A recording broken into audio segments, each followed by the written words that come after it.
The episode 27 pre-show. What's up, Rick? Link, what's up? What's up? Bound Bob, Hubert, Dragon Drake, Sherry, everybody. Yo, what's up, Chicken Wizard? What's up, Better? Welcome in, guys. Hopefully I get a wave of energy. I once again went and played soccer for 2 hours, hour and a half, and then came home, showered, stuffed food in my face, and here I am. So my lower half feels crazy. Yet it is over on Twitch this time. Interesting. Bidet. Happy Thursday. So ready for tonight? Let's go, Goober. New animatic this week is great. It shows Cadigan's failure at City Gate. Yeah, I haven't watched it yet. Hello, Daisy. Welcome in. Allie, hello. WB, what's up? Oh, hey, this is on. It is. It is, in fact. Here we are. Tonight's going to be crazy. I expect we will see some pretty wild things. I do expect tonight to be kind of wild. What's up, Andrew? You said you want to do the soccer thing again. I wanted to play. This is the least sore I've been coming back since I got, I started to try to play again. But it's even more funny that, and it, as Brendan was like, this was supposed to just be one roll, and here we are. That was a more authentic D&D experience, though, right? Like, that felt more like something you may actually have at your table, or at least tables I've been in. Jaden the Bard, what's up, dude? So sorry, I had both notifications pop at the same time, so I must have hit the Twitch one. No, dude, you can be wherever you want. Yet it is. It's not a complaint in any way, shape, or form. I just acknowledged it because it said first time chatter, and I was like, you're not new. And then I realized you were on Twitch. I'm telling you, Azune's in hot water. I think he's going crazy in this one because it was kind of hinted at in my interview with him that he had a scene coming up where he gets pretty heated, emotional, whatever. And in the thumbnail of this one, he looks pretty heated and emotional. So I'm expecting we're going to get him kind of going crazy a little bit in this one. I'm intrigued. Daniel says, excited about the Andy Serkis Vox Machina news. He will be playing. My bet is Vecna or the Whispered One. Everybody that's responded has basically said that. Everybody stopped Vecna or the Whispered One, basically. Soreness is good, though. It means you're gaining some muscle. This isn't necessarily that type of soreness. I know that soreness. I'm familiar with that one. This is more of the like, ow, I tweaked my hip flexor and my abductor and my hip. And yeah. I might have to rewatch last week's episode. I was cracking up so much, I think I missed half of it. It was very humorous. Last week was definitely a lot of the giggles, which, again, they acknowledged. Everybody kind of was like, yeah, this was a giggly one. Everybody back in the same room, having a good time. So we'll see if they kind of settle into this one. I'm curious about that. What's up, Alfie? I hope Azune isn't willingly walking into a trap. I'm worried Otto might side with Taconis. Even with, I don't think it's a trap. Like, I'm not saying that like they may not, like, he might not get in trouble, but I don't believe it's a trap. Like, I don't think he's been put in a trap. Like, it's a set trap. That's not how I think this is this one's coming across. But could still go poorly.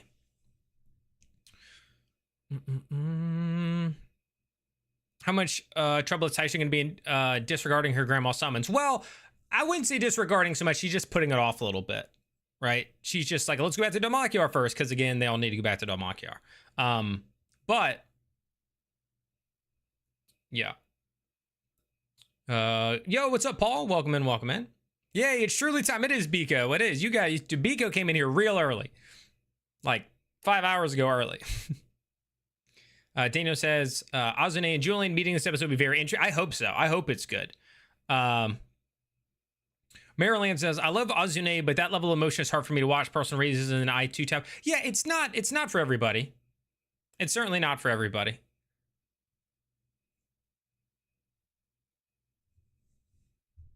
Welcome over to YouTube. Yet it is. Okay, here I am. Link Journey says, last week's episode was getting everybody back to Damakiar. This episode will be the start of the crap hitting the fan. Agreed. What's up, Dane? I'm so ready for the play. Yeah, I'm going to assume we get that tonight, right? Like, I don't know how they would fill a 3 to 4 hour, 4.5 hour episode potentially if it's not getting us to the play. Although when you have 13 players, time doesn't pass by as fast when everybody's in discussions and doing all that stuff. I hope they got a lot of the catching up stuff out last time. But to be fair, the Seekers are bringing back stuff that the others don't know. So I feel like we're going to have to deal with that again. So not sure how I'm feeling about that. But at least they have some interesting stuff to share. What's up, AKA?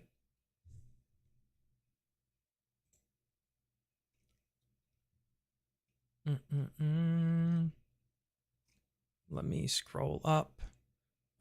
Everyone yelling at each other. Yeah, just trying to like speak over each other got intense.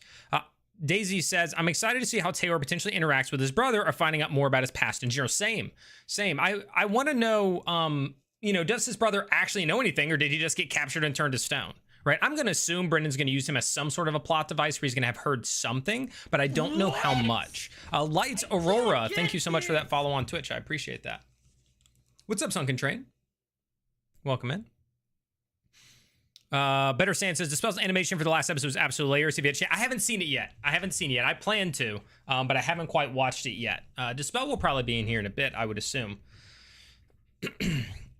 Kevin says, what if it's a Red Wedding / Game of Thrones situation where the Einfasen are actually good but get wiped out after Azune's arrest? I think that's possible. I actually think the Einfasens have the right head on their shoulders. Like they want to do like the right thing in a way. And the Taconis may be willing, if they detect that, be like, hey, let's remove them from the equation, kind of like they did with the Royces. I think this is the start of the Azune heel turn. Oh, yeah, Paul? I think this is where he becomes the bad guy. Goober says, I'm so scared for Azune, to be honest. Hope he brings back up at least. I get the feeling Einfasen will decide whose side they are on based on his case. I don't think I think that they believe it. They just know that they probably can't do anything without proof. That's my take. I think the Einfasens want to catch the Taconis, and they believe the Taconis have done things. But they're not going to act on it if they can't have proof to back them up. That's how I'm interpreting it. Personally. Daniel says, one danger for Azune is that the Argosians were staying at the Stall Keep, which is that's also true. If they're really involved in the attack, it might be ambushed there. Yeah, they are staying there. Jägermeister says, I feel like Azune is going to present all the evidence and the houses are still going to side with House Taconis given the trailer, probably ending with Dimmitus dying. Well, he's presenting to them that he's not doing it at the meeting, is he? Like the meeting with all the other houses. I thought this was kind of like his own sort of thing. Like they were meeting with him first to determine if there was stuff. That's at least how I took that, but I could be wrong. Yo, what's up, Famine? The Einfasens will destroy all the evidence. You think so, Narvelin? That'd be crazy. Yo, what's up, Debs? How are you, my friend? Can keep up with last week's episode? I'm hoping this week's episode is a wee bit less hectic. Last week was very hectic. It was a fun watch if you're just there for like the giggles. But I will tell you, as the note taker who like makes recaps, it was hectic. It's Grace Ann says, what do we think the next table focuses will be? Seems like Taisha needs to go to Delrunga. Julian needs to save his sister. Obviously, some will stay to be schemers. Yeah. The whole they're going to go to the Golden Orchard thing was like one that I thought was most locked in. And now I'm like, oh, that's actually not going to happen anymore. So now I'm a little less certain. I'm a little less certain about what the groups are going to be. Famous, what's up? How's it going? All got to be at work at 5 a.m. So I'll be watching tonight and attempt to get some sleep, but hope it's a good one. Hope everyone has a great night. Hey, all right. Sounds good. House for us to go to the photo. Yeah, I did. Well, that's where we kind of left off, was he was going there. So we'll get to see that meeting. We will get to see that meeting since he's going there. Tainted Dragon, what's up? Bidet from Friday, almost noon in New Zealand. A reminder, Louise loves to tear our hearts out every time he's played. That's very true. That's very true. I think we're going to get him pretty emotional tonight. What's up, Emma? Lights on Twitch says, Seeker's Table was my least favorite, but I did think It was extremely unfinished. They had to take a lot of fast travel to get back to the Democare. Oh, 100%. 100%. Did you said that on YouTube, right? And then you moved over to Twitch? Which isn't a problem. I was like, I'm pretty sure I read that message. From a different account. Taliesin was talking like the other tables might potentially mess up what the schemers have been so carefully building. I wonder when we're going to get the Jenga. I don't know. Zaya says, do we think we're losing one of Hal's kids? I worry for how in it two of them seem to be with everything. Yeah, I don't know. I'm quite curious. Because I think the whole thing was, you know, Hal said Brennan has to give, or Liam said Brennan has to give Hal a reason to leave, right? He has to kind of run him at it. But I feel like he's already kind of willing to get involved. He's already involved. So I don't know that there has to be some traumatic with like a child loss or something, right? I feel like at this point it would almost feel forced. But that's just how I take it. I feel like they don't need to. I feel like if he was still very like, I don't really want to do this, I don't really want to be a part of this, I'd be like, okay, fair, you gotta make him. But he seems like he's already in it. So I just feel like that would just be like an extra thing. So, yeah. Seekers still have to meet up with everyone. Thimble, Julian, Thimbleoxus will make some for good. Yeah. The Seekers meeting everybody, I think, is going to be interesting. I feel bad for Ingrid Einfoss and being Julian's mole getting strung along. Yeah. I mean, I don't really, but she's fun. Yo, what's up, Kaylee? What's up, Ruben? Welcome in, welcome in. Schemer's at the best at the table right now, but it's still too early to call. Yeah, I mean, I think they had the best arc overall. I think that it was the most enjoyable arc, which I've said for a number of reasons why I think that is. Goober says, Ingrid mentioned that Einfossen was trying to marry her off to a Taconis. He didn't invite Royce to the... Yeah. That her mom is trying to set her up with Ethrin Taconis, which, haha, about that. Jaden the Bard says, Nerdcore, do you have any tips or tricks for people trying to get into consecration? My play group is considering recording our session, putting them up on YouTube. Curious about do's and don'ts. I would just not. Personally, I would just not.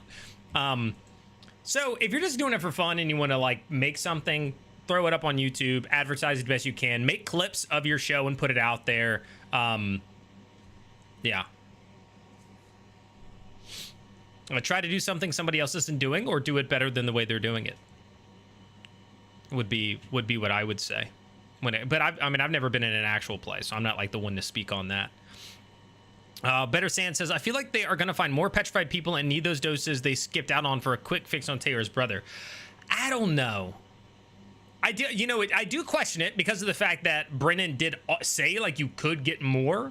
So I'm like, but I think that's also because they're probably going to come across more of them, right? Like I think they're going to have more folks that I don't know if it's like right now. I think they're going to come across more basilisks, right? Like that sort of thing is what I mean.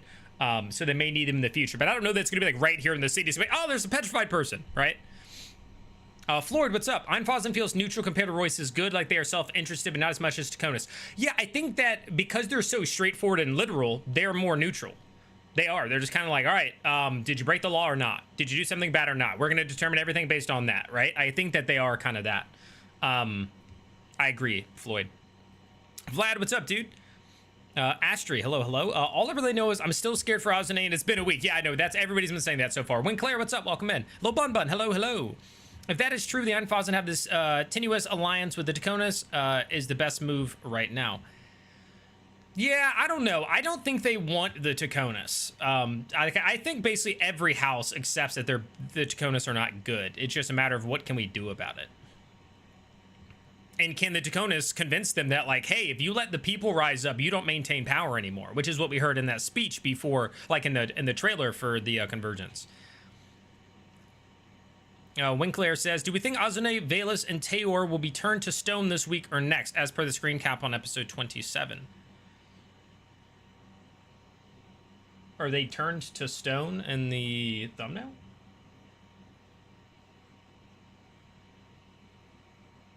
Or are you just playing around? Because they're not stone. I agree, Einfossen's hearts are in it, but they're like, we've got to do this right. And yeah, that's my take. Before the meeting, that's what I thought, Emma. Wow, am I that far behind on chat? In regards to Convergence 2, I have a feeling the episode will end mid-play. It's too big of an event with too much opportunity for unexpected things, whether it's combat or some big reveal or some other complication. And with the way that the Halavar are trying to influence the nobility with their tales of resurrection, the play presents a really good opportunity to influence opinions a second time with the general populace, not to mention machinations of other Sundered houses. Yeah, I don't know if it'll end in the middle of it, but yeah. To answer your question over on TikTok, Cray, how lost am I going to be tonight if I didn't watch last week?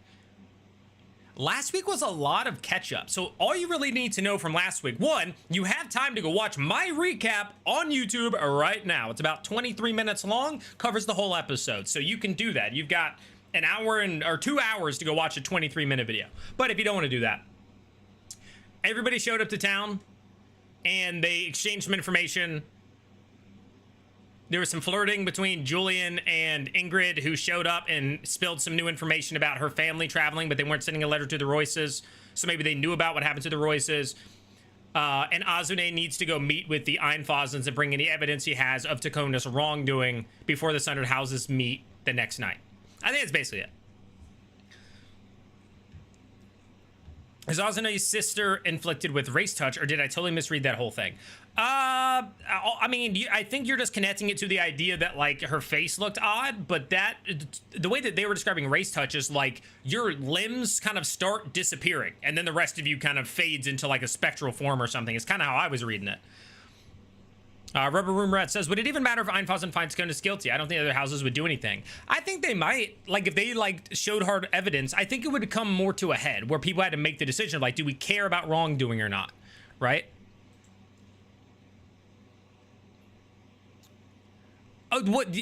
He basically said, like, if they end up killing him or if something happens, like, that's a risk he's willing to take, Dragon. Yeah, Azune said that. Paul says, I think the Einfossen will be like Julian's mother. They're desperate for patronage and are looking for a place to land. Okay. So you think they'll either go with one or the other, like Halavars or Takona sort of thing? Ruben says, I'm curious but worried for Azune. I feel like the Einfossen could easily manipulate him and get rid of all the evidence if they don't feel the evidence is enough. I don't know if that would be so interesting if they got rid of it instead of just being like it's not enough. Yo, what's up, City Honors? Welcome in, welcome in. Party Steve says, in regards to the Takonas and Einfossen, if Azune fails to give sufficient evidence, it wouldn't shock me if the Einfossen then offered him over to the Takonas as a good faith gesture to get one. Wow, I don't know. I guess I don't feel that the Einfossen are as, like, bad as you guys do. Wait, so why is the Golden Orchard not the option anymore? Well, before it was an unknown thing, right? Julian wanted to go to figure out what happened. Was his family alive? His mom and his sister. Lady Aranessa had gone there, so he was going to go after her potentially. Thimble would want to go find out because she's a fairy. But now we've been told, like, yes, they did attack it. Yes, it was destroyed. But, like, you know, we won. So they're like, they don't need to go there anymore, right? All the reasons where it was kind of like a mystery, they got the answers. So they don't really need to go. That's what I mean by that.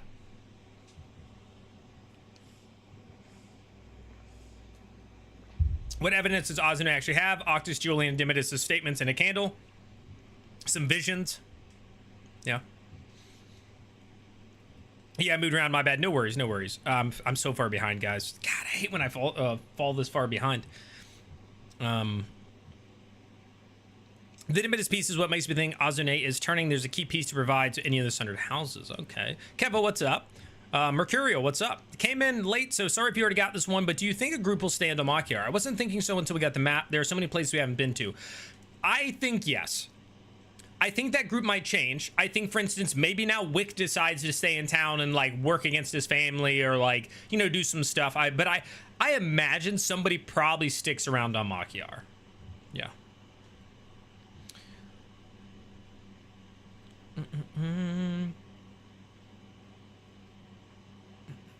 Sorry, I'm skipping through some that I don't think I have to, like, give a response to that are more just statements.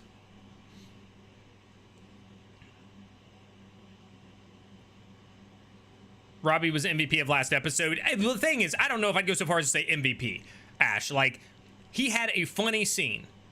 And that was the only scene he had in a, what, 3.5 hour episode. One of my complaints about last week was that, like, 2-3 people, I know Robbie and Travis for sure, basically were non-existent, right? They spoke like 50 words combined between the two of them across the entire episode. Azune bringing in Dimitis is Azune basically saying I'm working against the houses. Kaylee says Einfazan wanted to meet with Azune before the meeting with all the Sundered Houses. I don't feel like there's any ill will coming from it. I don't think there is either. I don't think there is any. But doesn't mean bad things can't happen. But I don't think they're coming into it with like a bad thing.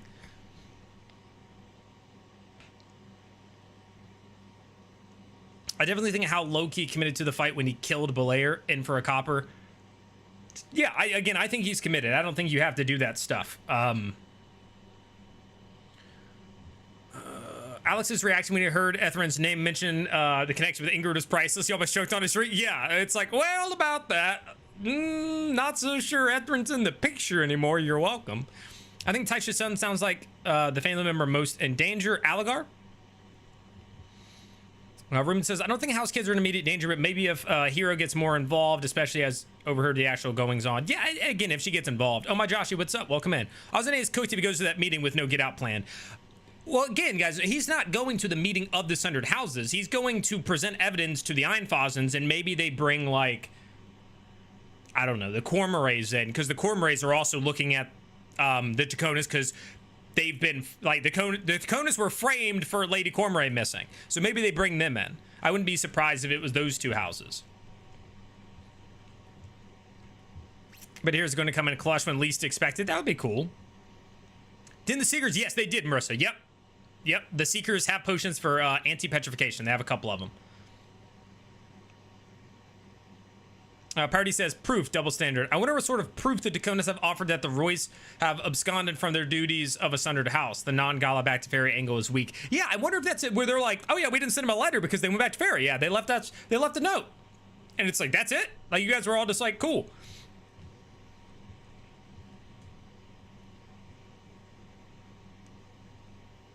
Einfazan doesn't seem to have a capital P plot. They're just maneuvering around with the other houses. Yeah, 100%. 100%. Remethus says, the Seekers have at least 4 doses of Basilisk antivenom, right? I don't remember the exact numbers. Yo, what's up, Mira? AVPH, welcome in. Says, the Seekers have an antidote in their position. Yep. Kathy Johnson, hello. Welcome in. Good to see you. Everybody who's returning, welcome back. If you're new, welcome to the stream. Give it a thumbs up. Everybody, actually, give it a thumbs up. Throw something in the chat. All that stuff helps.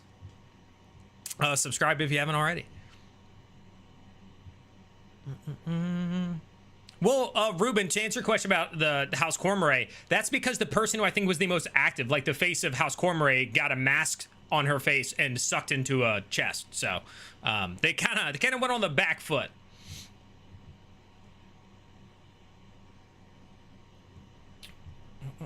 Jaeger says, Valus did lose a lot of steam for the beginning few episodes. To be fair, she got what she was after right away, and everyone has been very accommodating. She has no reason to be standoffish. I liked that Valus more. I wish that it would have been a more gradual turn. Especially because, again, she has other reasons to still be kind of like distant. Like, she's the only one who wants to bring the gods back, and all these people. She's around a bunch of people who don't like the gods and want them gone, and she's like, I want to bring mine back, right? Like, that's a pretty massive difference.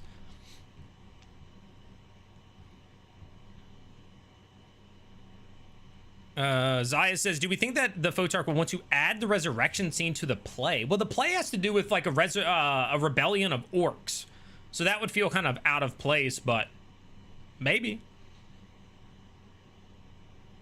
I think there is a chance that all of them will get chased out of Damakiar and all 3 groups will go on the run. That's certain. It's definitely going to be a possibility. Yeah, Daniel, the Einfazens seem to be just kind of like that neutral, we're just going to go with the rules sort of thing. Oh, I got you in, Claire. I understand.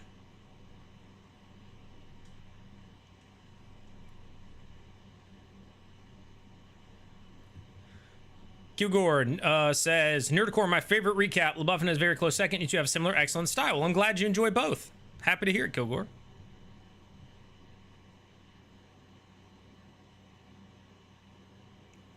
Sorry, I'm skipping through some of the messages.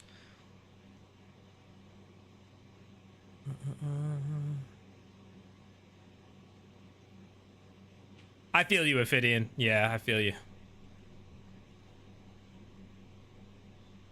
Failing 22 says, then if the Einfaz and Damakir go into the Konus, but Otto is trying to tie with him, that can lead to house inside conflict. Well, Otto's going to be there. So I guess that would, I mean, he has the final say. I don't think that the Einfazens go without him, right? Like, I don't think they're like, we think this. Like, the houses follow their leaders as far as we know.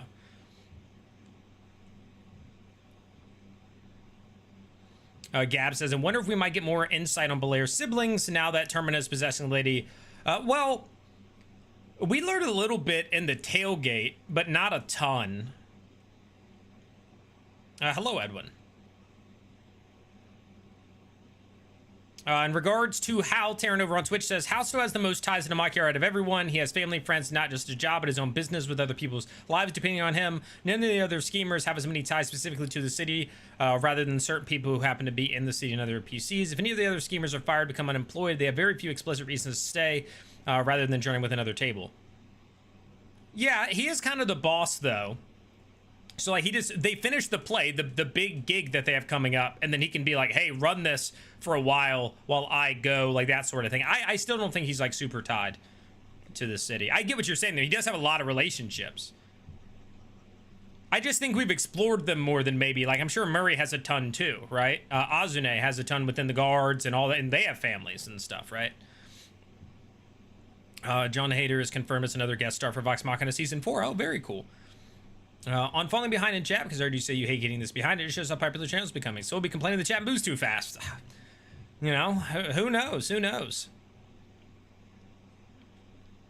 Agreed with Travis and Robbie, they look so bored. Yeah, well, yes.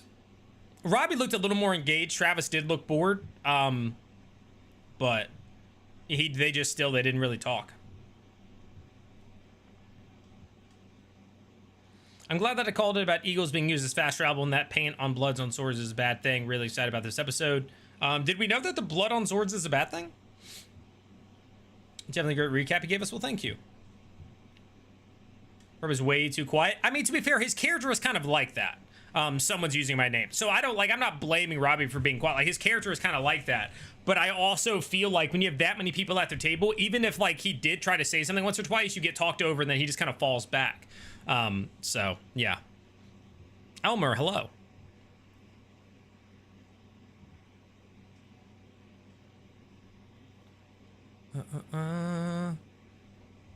Can't wait to see what the meeting with King Gus brings. True. I am excited for that. The meeting with King Gus and, like, kind of relaying the information. Like, imagine, like, King Gus is there. He's still kind of suspicious, all that. And then Murray's like, yo, she wasn't really dead. This was all fake, blah, blah, blah. That's big for the leader of a nation, right? That, like, fought for their independence and, like, became, like, that's pretty big. Like, I think that's going to have a lot of impact. Witchy Joe says, just getting in, trying to get back in gear with C4 after watching C3 on Tuesday. Oh, were you at the live show? Nice. I think best chance for Azune is present what he has, take it or leave it. Better just say to Einfazen to stay on side with the bad guys and look out for stuff themselves if they're neutral, as they say. They also, so the Einfazen also kind of think Azune is like somebody he's not to a degree. So Kevin says the 3 paladins and thumbnail seems like a threat. Is Brennan planning to use them as a replacement for Teor's brother? I'm gonna guess Azune, if things get bad, will offer himself up. I don't think so.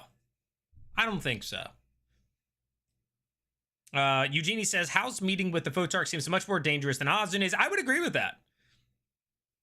I would agree with that, actually. I think Hal's is a little more risky, but I don't think either one of them, like, I don't think Hal is going to be attacked by the Photarch, like, outright, and I don't think Azune is going to be attacked by the Einfazens. Maybe I'm naive. I don't know, but I don't think so.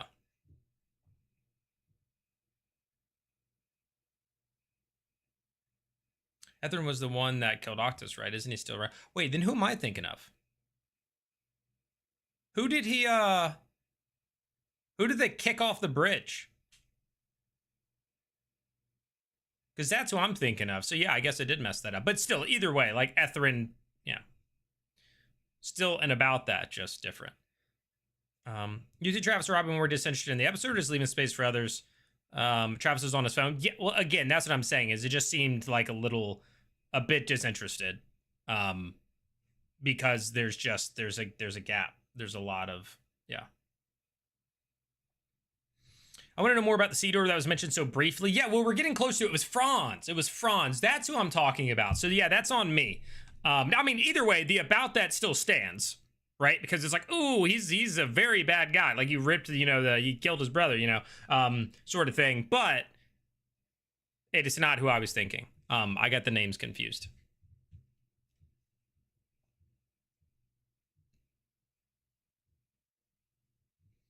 Yeah, the Sea Door, I feel like, is probably this Sea of Lacris connection, perhaps.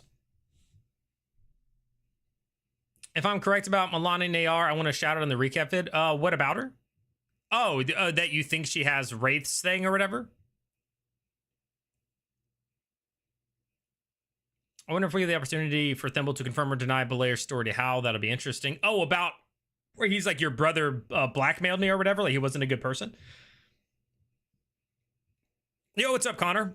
What's up, Bull? Does anyone think that the meeting Azune is going to a trap? A lot of people seem to think that. I don't. I think the Einfausens are honest that they want to see what evidence he has, because they would like to be against the Taconis, but they need evidence. What's up? Maybe not.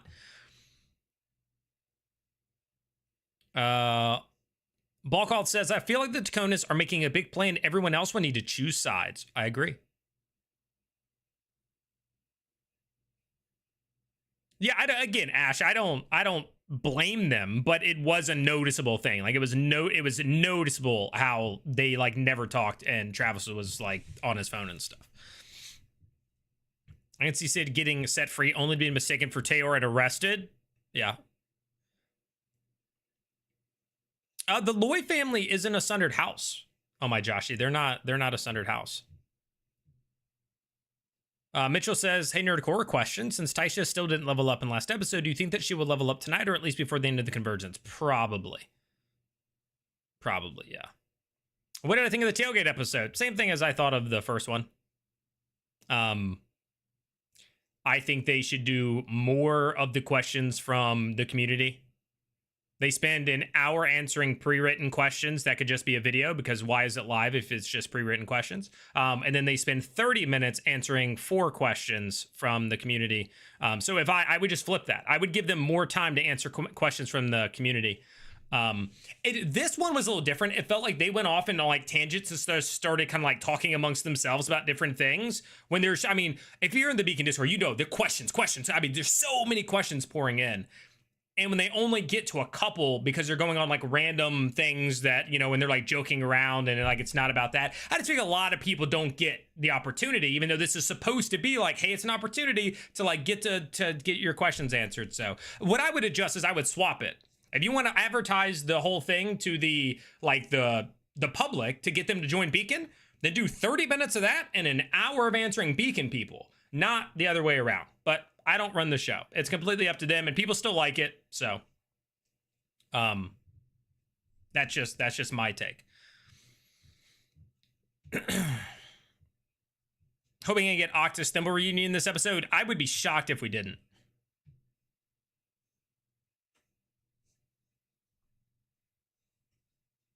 IRL Noob says, did Azune pick a sorcerer subclass yet? Yeah, he do. We just don't know it. But I think it's going to come out. I think it might come out today or tomorrow. Yo, what's up, Dispel? Matchstick Malone on TikTok says, Viva La Dirt League responded to me last night, and D&D liked my comment. Yeah, D&D called me out. Me and Viva La Dirt League in the same one. They're like, hey, you guys, or something like that. Yeah. All right, I'm skimming through some stuff to try to catch up on chat.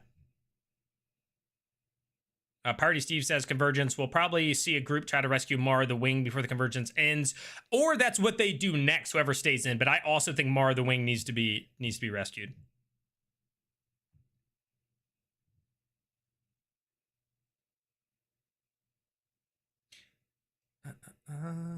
Wraith's touch with his missing limb. I don't know. That would be interesting. I'm pretty sure with the limb thing, I think Robbie has said that it was just like it lost a limb and they managed to like put it together that way, like the spectral sort of prosthetic. I don't think it's tied to that. Should Azune bring Julian and Dimitus to the meeting with the Einfausens? Well, he hasn't seen Julian yet, so maybe that changes things, but maybe, yeah. Maybe Octus. And Octus gets to say, like, yeah, they killed me. So we'll know more about what evidence he can bring once everybody is actually met, you know? Regarding King Gus, do we know what the new portents are for Murray? I don't think so. I don't think so. The Seekers have so much evidence in all the letters. Also true. Again, the Seekers showing up and actually passing things on could change things dramatically.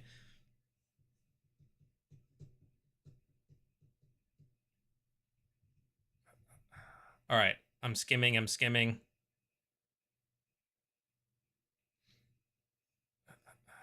I think it was trying to say that, like, somebody was trusting him and to, like, use that. Yo, what's up, David? Threw a rocket at his head when they were kids. Got it. No. So Eugenie, so when I brought this up, and we were doing, I was just like playing Baldur's Gate. I think we were talking about it.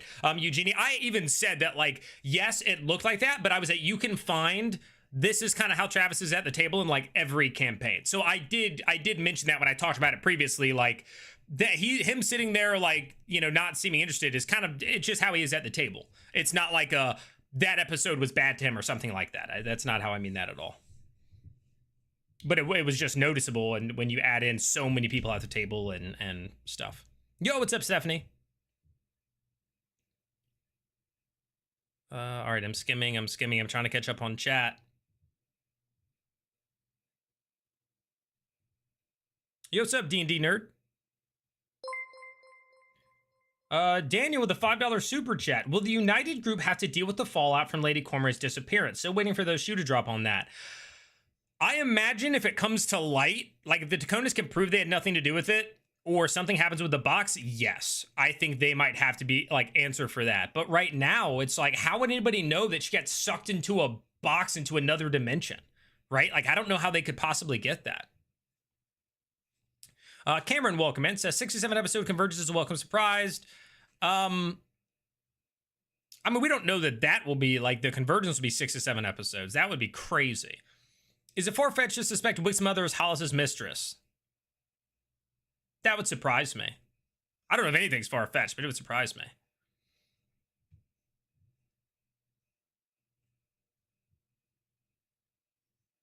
White says, long weekend away from home for extended holidays, so time to plunder my Critical Role food plunder in 5 days on my... All right. Heck yeah, first time chatter on Twitch. Welcome in.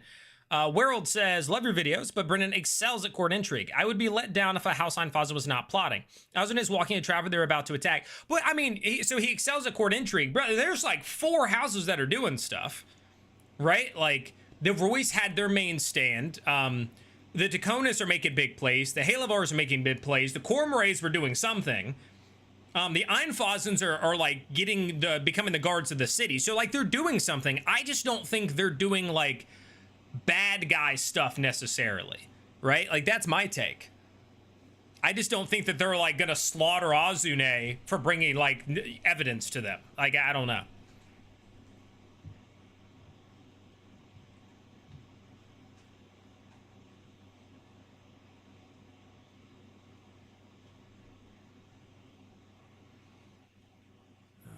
All right, I'm skimming to try to catch up.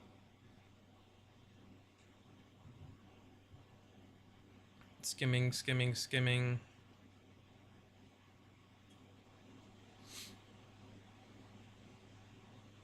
Oh, Dispel, that's terrible, dude.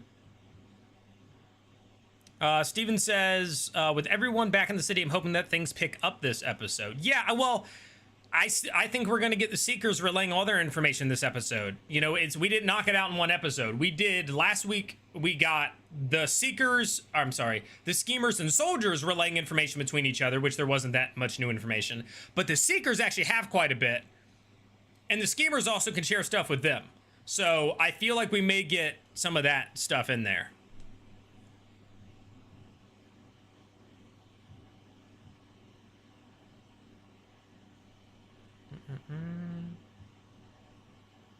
JP says Azune's HP increase confirms draconic blood. Yeah, I mean, I think everybody's kind of accepted that's probably what it is. But he hasn't outright, like, it hasn't been confirmed, right? Like, he hasn't said it. He hasn't revealed it, even if, like, most people have accepted, like, oh yeah, that's it. Between the HP and the alter self and whatever, yeah.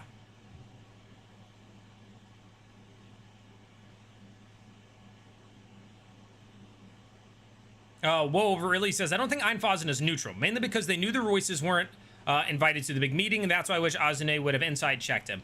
Yeah, I mean, I guess that's the only thing that I consider suspicious, but it might have also been that they were told, like, the house has given up and gone back to Fairy, and they don't want to be a part of it. But, I mean, that is where my doubts come in from, that exact point. Well, yeah, I would say.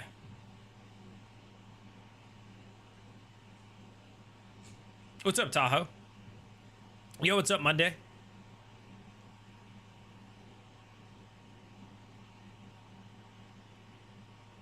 With all the curse talk, I'm getting impatient with the Julian curse reveal. Yeah, I feel like that just went quiet for a little bit. Tana Dragon says, will anyone leave with King Gus for Timony? I mean, it's either got to be a full party. I don't think they'd be like, hey, all right, you're going with, you know. Miros, what's up? I think the story is painting to be all the noble houses against the populace in a race for power. Well, yeah, well, that's what Taconis is like preaching to them in that trailer for episode 26. Or the Convergence, right? He's literally like, if we give them what they want, then we end up losing our power, right? Yo, Bound Bob, thanks for gifting a membership. Appreciate that. What's up, Boise? I think the Seekers will likely just turn to Octus and he will mutter through the story of his family's plans. Completely possible.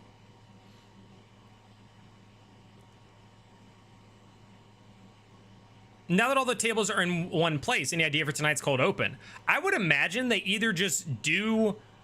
It's either going to be a flashback, which is likely, or they just cut in because there's 3 tables, and they don't do a cold open because there's 3 people together, like they're all in the city. But it flashback otherwise, I would imagine. Because really, I mean, yeah, last week was the cold open of the Seekers, but it was really just the Seekers... continuing, like, you know, like it led them right into the episode. So I don't really know if last week, like, that was a cold open. I think we'll get something similar or a flashback.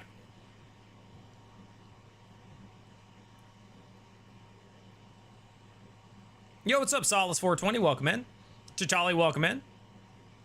Do you think they will attempt to have all players in a combat at once? No. No, I don't. Not even in the slightest. That'd be a nightmare.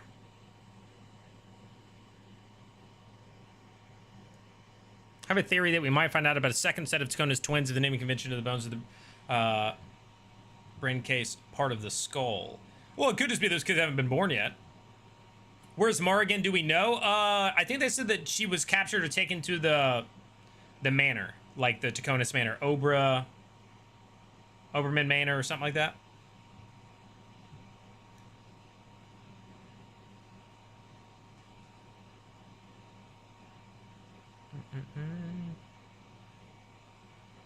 Thoughts on Lady Cormorant and Termina combined potential BBEG? I don't think that'll be the BBEG of like the campaign unless it's like Rawin took over the body. Then maybe.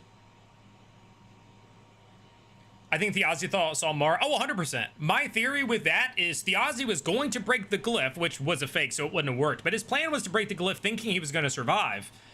But then he saw Mara and she messaged him, was like, yo, I didn't get into the underworld. So he was like, guess I'm going. Peace. And that's when he realized he had to die, which is why he was like shocked. He was like, oh crap, Mara didn't make it in. She's supposed to be able to go through the veil.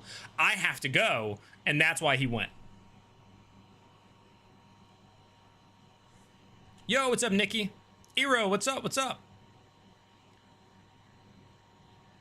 Yeah, Obermiss Manor, that's it, yep. Imagine Hero becomes the villain. Ain't no way.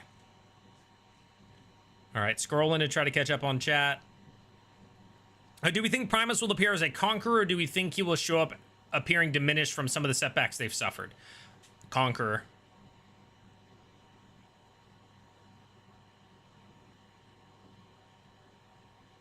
Andrew, that's totally fair, yeah.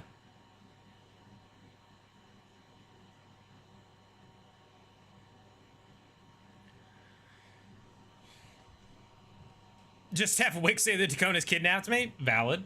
Totally valid. I kind of don't want to spend half an episode going over stuff we as viewers already know. It's probably going to happen. I mean, that's what we did last week. Again, it was still fun, right? It was still a funny episode for like all the above table antics. But it did become basically Murray knowing everything and then everybody listening to Murray know everything.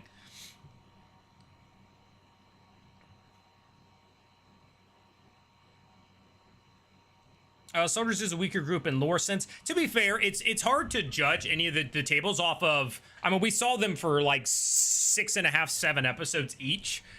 So like, yes, the soldiers didn't have a super lore heavy arc, but that's not what their arc was about. But maybe the next once the soldiers tables does something where they learn about stuff, right? It's just like somebody had to be the group that went after Casimir and Sid, and that's who they were when it comes to that.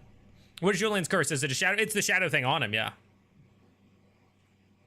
What does Draconite ancestry actually mean in this world? We have no idea.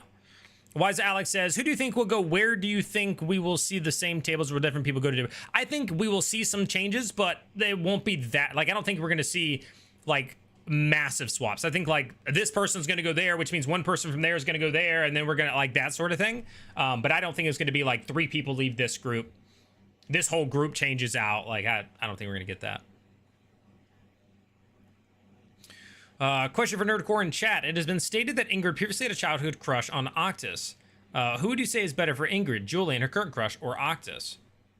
Did we know that she had a crush on Octus? I would say Octus.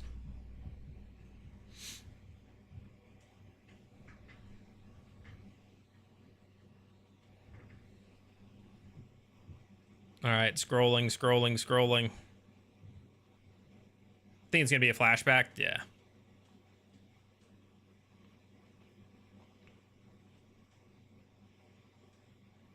Nikki says, what proof will Ozane bring tonight? Do you think, will he go alone or will he have some witnesses?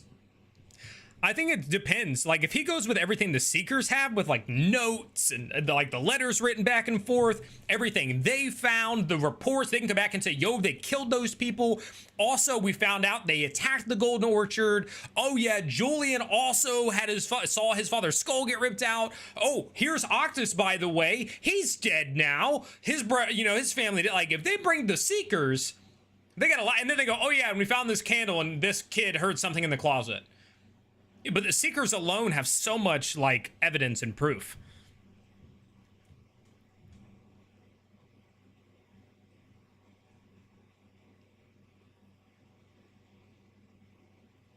DJV welcome and says, do you think Hollis Kenny Waters Mistress is a character we haven't introduced to or someone new? I have been very firm ever since we got introduced. I think every pre-show I've said I think it's somebody we haven't met.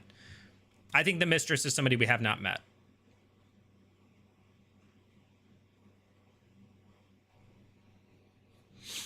Do you think the Photarch could be the BBEG or someone we haven't met yet? Maybe like a god of the underworld or something.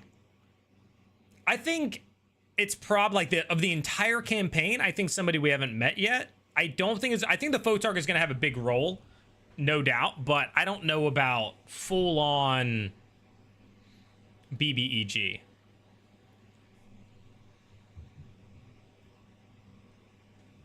Cold open, maybe Terror. Yeah, maybe a flashback to him and his brother. Piratey Steve, yeah.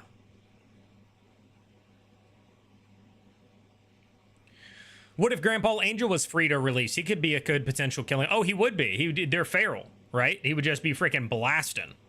So, yeah, I think so. 100%. Boyd says, do we think all the Shapers are actually dead, though? I think Rowan's alive. And I think that some of them had ways to come back. I'm believing that Tansel maybe had a plan to return from some of the stuff that he said about, like when we got the scene, the vision with, like, the priest and all that. So I think some of them might have plans or ways to return, and Rowan might actually be alive.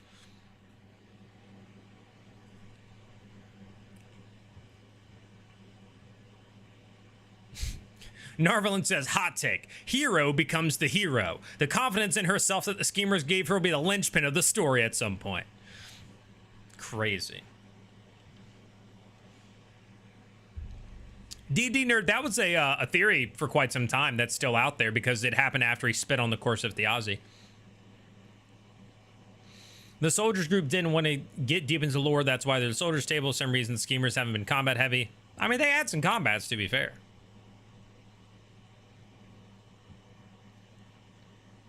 I don't think the Sundered Houses or the BBEG. I think BLM is using them as a catalyst for the true villain and problem. I agree with that, Cleric. Yeah, I think this is a build-up. It's so early.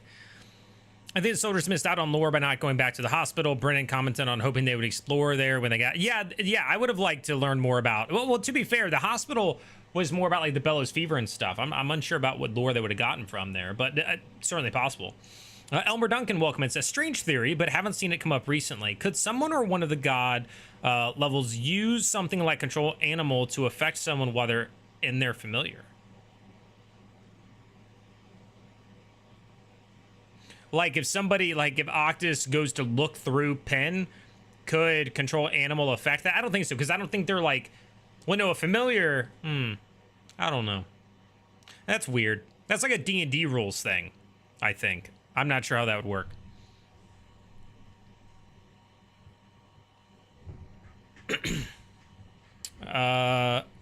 Hubert says, love your channel. Your pre-shows are awesome. Happy to participate a little. Got to catch some sleep, though. Hey, peace out, Hubert. Enjoy the rest of your night, too. Thanks for popping in. Even the Tacona sisters' letters are enough evidence from the Seekers. Exactly. Like, there's so much. There's so much evidence from the Seekers.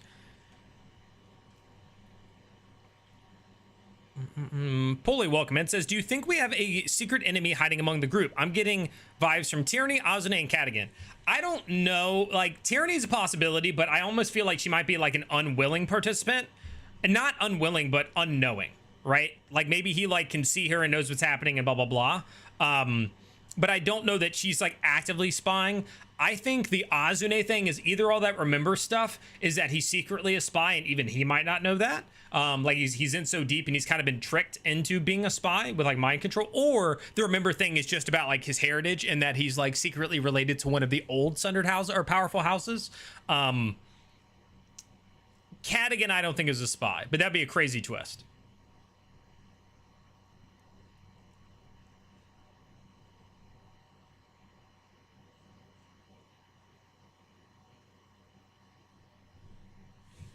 Do you think the Mistress could be a cleric who learned to alter her casting? What do you mean?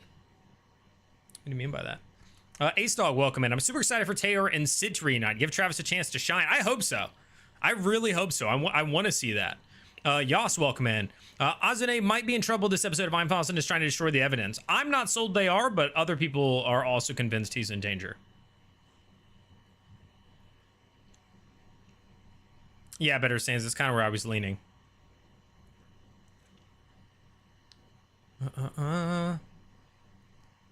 Jabriel, what's up? Welcome in. I hope I'm saying your name right, by the way. Jabriel.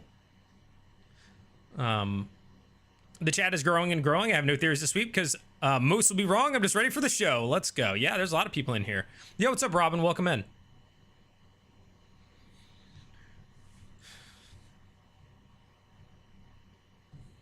Parody Steve says, if they freed the Celestial and the Angel didn't go on a rampage, that might signal the human shapers not quite dead. Exactly, because they went feral when the gods were killed. So. Jeff Hardy says, all of the masks are suspected as sleeper agents, including Taliesin. I agree. I think that, yeah, if they're like lose control, yeah, 100%. I think that's a solid theory. Nikki says, remember the prophecy where if one of these statues turns flesh, perhaps during a ritual, that part unclear, the Lord will die. Well, it's if they take a breath, which is why they return to stone, I think. Like, they can't take a breath while they're there, so.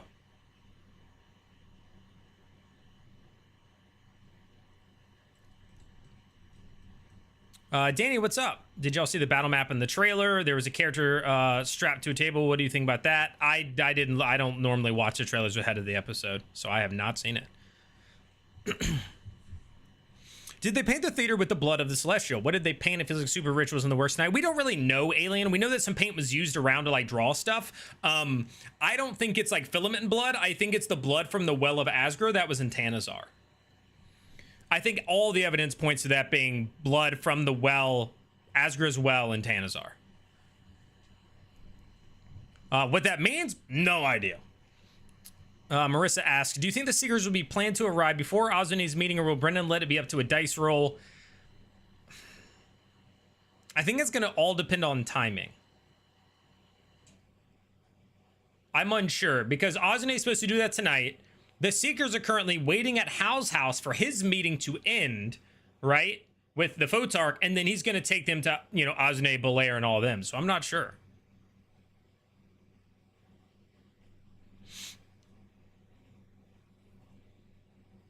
judging from how badly Cadigan did in talking to that city guard, I don't think he's a spy. Maybe he's just such a good spy, right? He's such a good spy.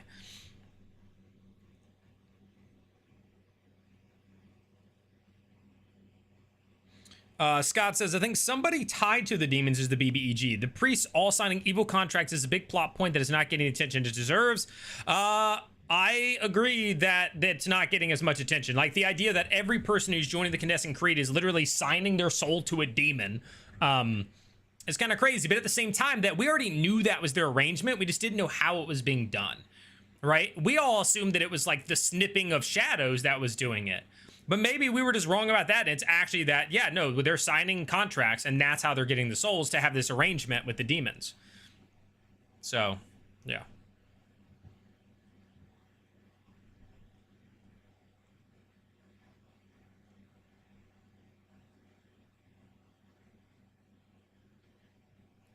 Okay, Cameron. Yeah, I mean, it's possible. That would be crazy, though.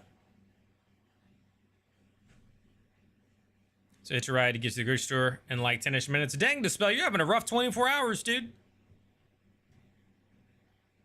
Robbie demanding Brennan make an NPC name on the spot made me cackle. Yeah, and he immediately had one. And then it turned into the whole, like, this is supposed to be a roll, like a single roll. Look where we're at. You know, it was fun.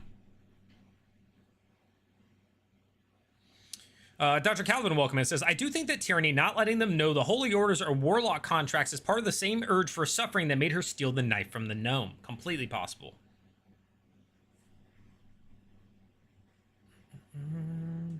Yo, what's up, Bakmo? All right, I'm nearly caught up on chat, I think, so I'm going to take this opportunity. Shelby says, new to the channel, what does BBEG stand for? Big Bad Evil Guy. So normally it's the main villain of the campaign, or like, you know, right? When you refer to the big bad evil guy, it's either of like the arc you're on, like, oh, I'm going to fight the vampire in the castle. He's the big bad evil guy, right? It's another way to kind of say villain, but most of it's like the big one, right? Because you're going to fight villains along the way. The BBEG is supposed to be like the big villain, like the end of the story villain. You just call me Jay. My parents wanted to be difficult. Fair enough. I really want Sid free tonight. We should, or they're just delaying it. You know who else can't breathe? Octus. Facts.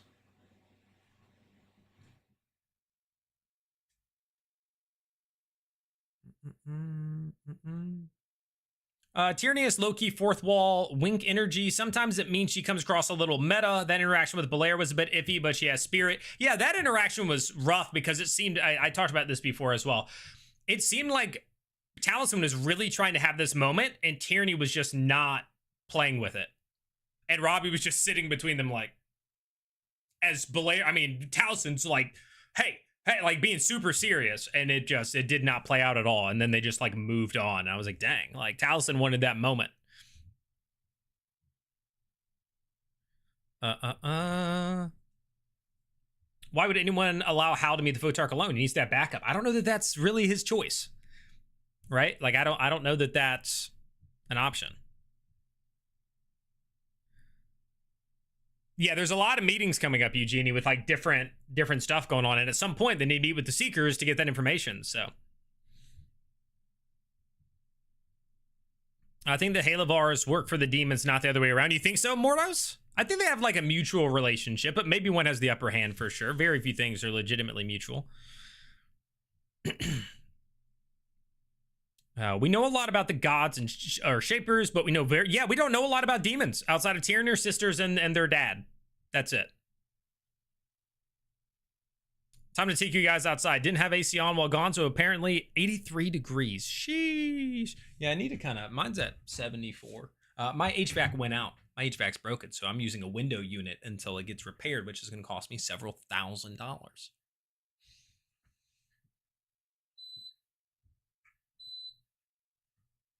So if you guys want to support the content in the stream, make sure to give this video a thumbs up. All right, leave a comment or a message in the chat. Consider becoming a member here on YouTube. It gets you ad-free experience and support me directly continuing to do this full time.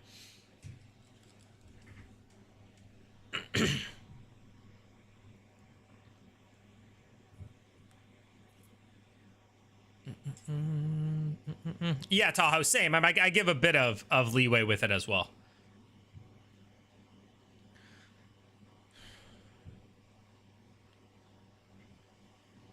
Yeah, Pulley, that came up a lot. I never bought into it, and then it was basically stated that like Tyranny and her were in the same place at the same time. So I don't think that could be a thing.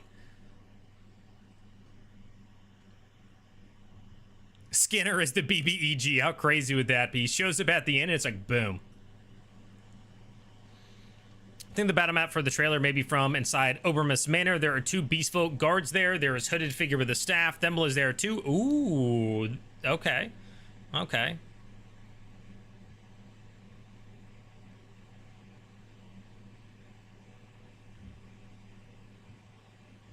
What if they delayed Sid because he's played by a guest? Don't delay Sid. Lucid Skulls, hello. I think Tyranny being an unwilling or unknowing trader makes sense now that you mention it. Yeah, if she is one, I think she's unknowing. Yeah. When he's still green when it comes to D&D, 100%. Yeah, the vibes of the tables are pretty different and clashing a bit. Soldiers are playing with fairies and dogs, and the schemers have been fighting for their lives. But to be fair, like, the soldiers, yes, they got breaks to play with dogs and stuff, but there was more than that. You know, they fought people and went through hard times. Chicken Wizard, thanks for the follow on Twitch. Another thing, if you guys have Amazon Prime, that means you have Twitch Prime, which means you can subscribe to me for free as a way to support on Twitch. Twitch.tv/NERDCORE if you guys want to throw a Prime sub that way. The Guxar, thank you for the 72 cents. How do you think the spell Banishment behaves in Armon? Is there an Astral Sea? If Thimble gets banished, she would return to Fairy and could not come back. If the Underworld is a dimension, can you banish someone from there? Would they go back to Armon? That's a great question. If you banished Thimble and she went, could she come back if the doors are closed? Or maybe the banishment doesn't work because the doors are closed. Right? Huh. That's a great question, Guxar. I don't know. I would imagine if Brennan didn't want her to be able to go to Fairy, he would just say, like, banish because the doors are closed. It's kind of like they try to banish you there and you just, like, headbutt the door and it's like, you can't come in. And then you just kind of, like, sit out there in nothingness and then come back. That's my best guess.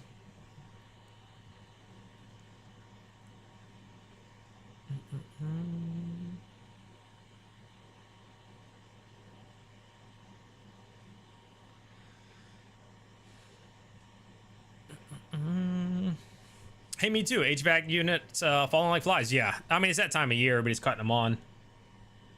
Last summer, I had to replace my entire system, switch to Windows units. If you get good ones, they're fine and cheaper. Yeah, I mean, got one here, got one out there. But yeah, it's under warranty. It's a 2018 unit, and they said it's supposed to be under warranty, and they said if it actually is, because like somebody should have registered it, it's $2,000 to fix, because the condenser or something is broken. If not, it's $4,000 to fix. So, or it was too much for you. Oh, I agree, Ace Dog. It is tough to get people in. 100%. It can be tough. It's a big commitment. It's a big commitment to get people to watch 3 to 5 hour episodes every week. So many possible angles to the story. A ton, Piety Steve, a ton. Bersinger, I know, that was rough. That was super rough. But it also made for really, really, really funny moments. Skinner shows up at the end. I told you I killed people every day. I hope he comes back. I want more of him. 100 Spooky Skelly says, one thing I think would be interesting is the Panto that Belair is a part of were made by the Halflings. I don't think they have a sundered house unless they are in with Royce. Where are they in this? Well, the Orcs don't have a sundered house. Well, yeah, they don't have a sundered house either. So, right? Like, I don't think every species necessarily has a sundered house. Some may fall under others as, like, vassal houses.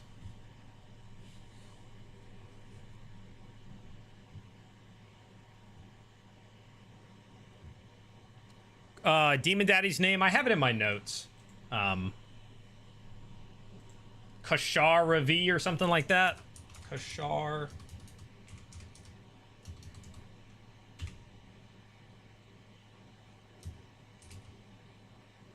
Yeah, Kashar. Wow, I kind of nailed that. Kashar Ravi. I'm a gangster. That was 100% it. Kashar Ravi. I'll put it how I have it in my notes in the chat for you. Kashara V. Yes, but scheduled timing of the meetings means the only one that occurs before Seekers reunite is the Hal Photark one. Wick reappearing is the only ally that would help him. Is it confirmed we have a romance triangle on the table? I don't know that Azune is going for Murray, but the Murray-Cadigan one is interesting. Not the idea of Skinner showing up. I want more Skinner.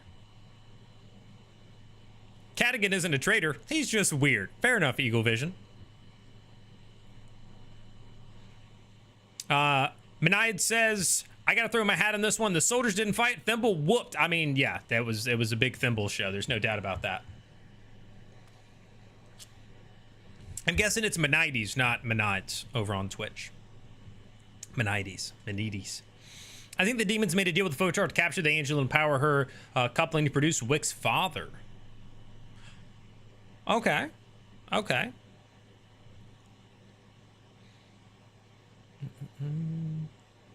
Same with Dead and Celestial, right? Yeah, probably. Mitchell says, who was your favorite NPC that was introduced in the Convergence? I mean, we didn't really have major introductions in the Convergence, right? Like, who have we met new other than the people you said? Julian's mom and Cadigan? I mean, the guard with Cadigan? That was such a brief interaction. Like, I don't think I can give that guard, like, I mean, out of those, I'd say Julian's mom. But, yeah. Yeah, we don't know Muffin. Paul says, can't wait for an Oxys conversation with Primus as much as Wick with the Photark. Both are going to be solid, I hope.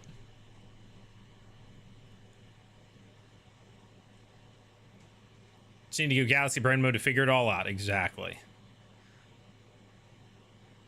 How much? Yeah, like 2 to 4,000 depending. Yeah.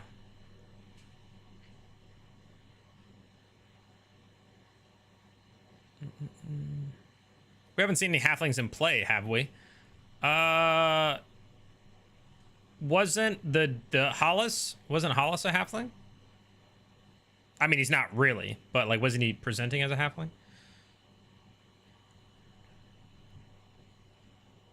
After a summer break and episodes, I will probably switch to watch on Mondays. Oh, really? Why is that? Halflings are off in their own country. The totality is based there. The totality. Bone Dragon says, all the Sundered houses are humans, mostly with sorcerers, correct? Yeah. Sorcery is a big part of the Sundered houses, or at least 3 of them, right? The Cormorants, the Royces, and Taconis, Halavars. It's 4. Yeah.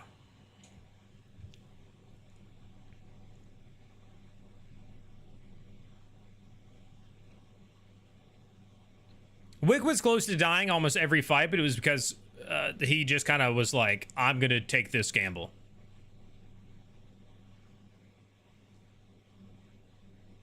I think that Winclair, to answer your question, I just think they have a strong relationship. They've been running. It sounds good, Dispel. Mitchell says, do we think that the Convergence will be only 4 episodes like the Overture? It's just, the problem is that they start Age of Umbra on July 9th. So they only have like 5 or 6 episodes left. So if they do like only 2 more episodes of the Convergence, then that leaves them with 4 episodes of doing what? And then a big break, right? There's not like a firm stopping point. So I'm kind of confused how this schedule will work, but yeah, it's possible. Dusty Saucer's halfling. Yeah.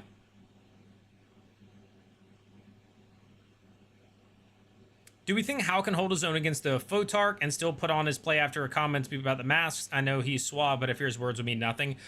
A hold his own is in like just be able to talk to her and whatever? Sure. Like in a combat? Absolutely not. And like a toe for toe, I'm trying to do stuff to you, you're trying to do stuff to me? No. No, the Photark could walk all over him every day of the week and twice on Sundays.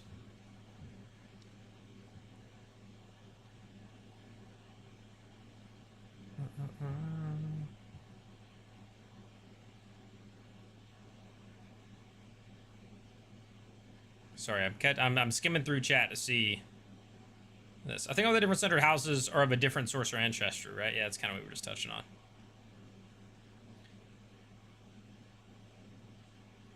I think he was a gnome. The guy in the bathroom, I think, was a gnome. I think because Ulbrid Morn was a gnome, right? And that guy had the last name Morn as well, so I think that's a common name. Yo, what's up? I'm Vibe.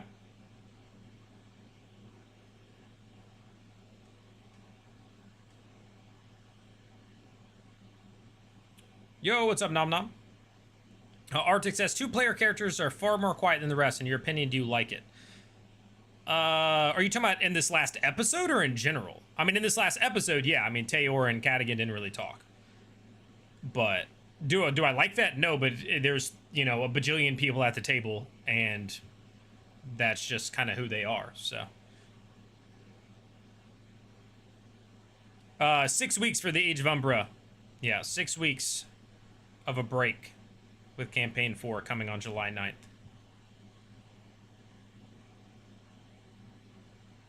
Yep. Sean West, yep.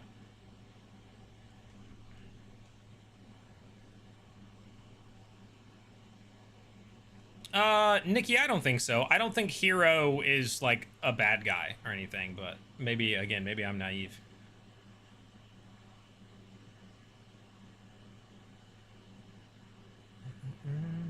Sleepstarved Nerd on TikTok says, feel like Ingrid is going to end up being like Princess Eska from Legend of Korra.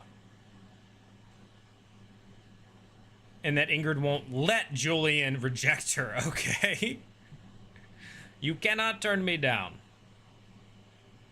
After the Convergence, they probably stream the recent live show, then break for Umbra. If they replace one of our Thursdays with a freaking live show... No, the live show comes out on Friday for... Well, then, yeah, I guess if they wanted to stream it. That'd be heartbreaking. Why do you think there was no Barbarian or Clerics in the player group to start off with? That's a great question, and I have no idea. I think the Clerics maybe have something to do with the world setting. I can't imagine Barbarians are anything to do with that, though. Is Alex Ward in the Age of Umbra roster? No, it's all people that haven't been on Critical Role. Like, no. It's Laura and Matt, I think. Is it Ashley or is it Laura? I think it's Laura and Matt are the only two that are from the CR cast.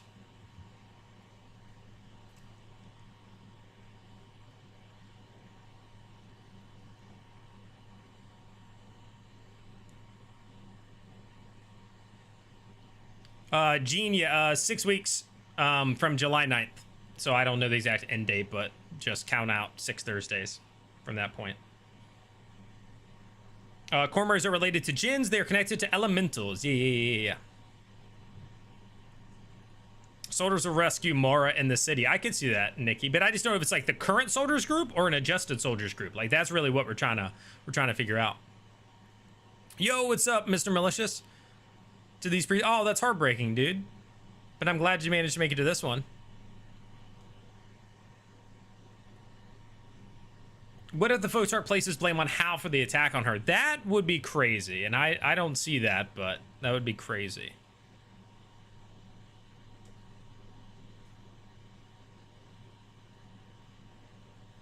Who do I think is going to die first in this campaign? Ryan Everhart says. I don't know. I'm going to say Wick because Wick is constantly putting himself in situations to die. So I'm going to do it just based on that. Just based on that.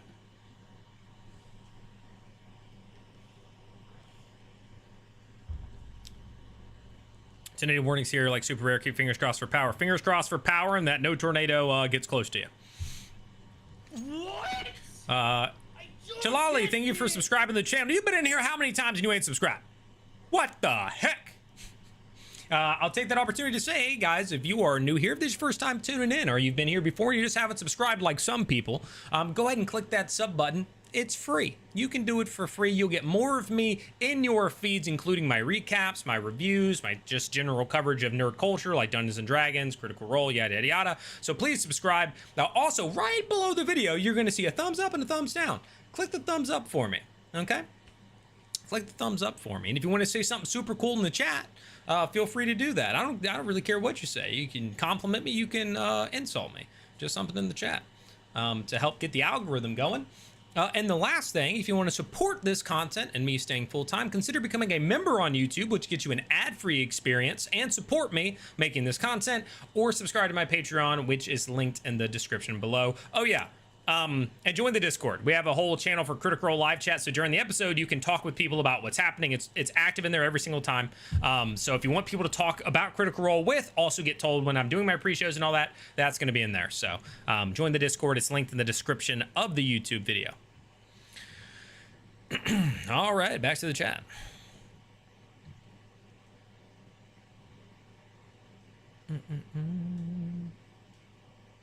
What character most surprised you? Oh, Vela surprised me by getting soft as fast as she did. Bolaire's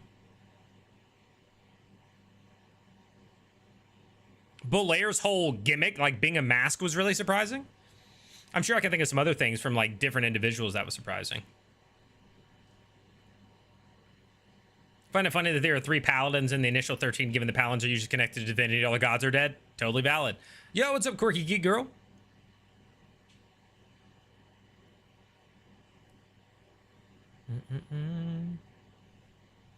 A lot of stressful things are going to happen this episode, I bet. Oh, without a doubt.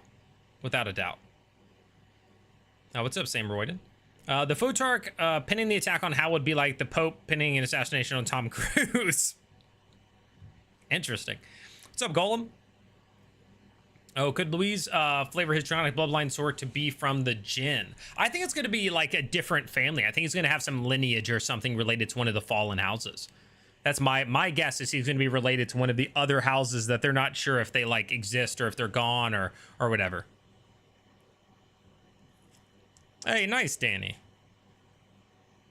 At first I was Octus. I don't count that. Doesn't count, Mr. Flo. Octus did not really die. I do not count that. I do not.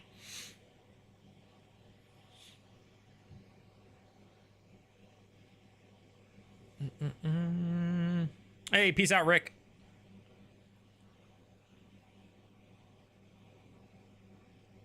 I think Taylor will die first. Totally valid. Totally valid. I want nobody to die. Yeah, I'm not like a death seeker either, but I mean, when people ask me, I kind of have to be like, eh.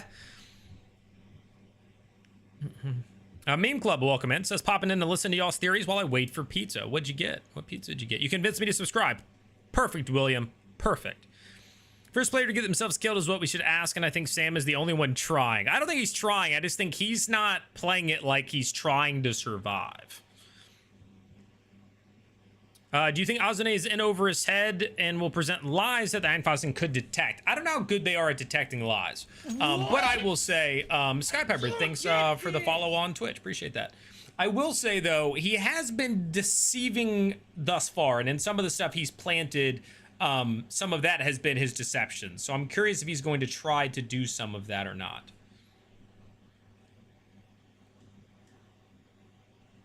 PC death and what happens to that PC soul when it passes into the never reaches, aka Takona's world.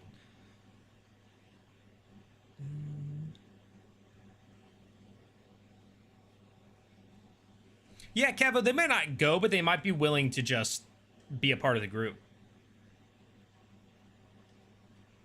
I think, Scott, I think it's just a power vacuum and a build-up, to be honest, about why the Sundered Houses are all making moves now. Arctic says, I think Azune is sting schemers based off his answers from your interview. Totally valid theory.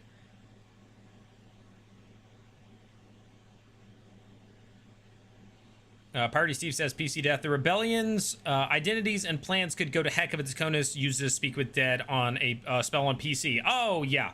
Well, they don't have to. Speak with Dead doesn't force people to answer or give truth. So, not necessarily. Dark Designs, welcome in, says, I really don't want this, but I'm worried Tyranny will be the first to die. I think she also is likely to probably make some wrong decisions that could lead to her death. But Sam, like, actively doesn't really think about surviving with Wick, so that's why I lean there. Is anyone doing a kill count for each character? Do we know who has the most so far? I mean, probably Thimble, right?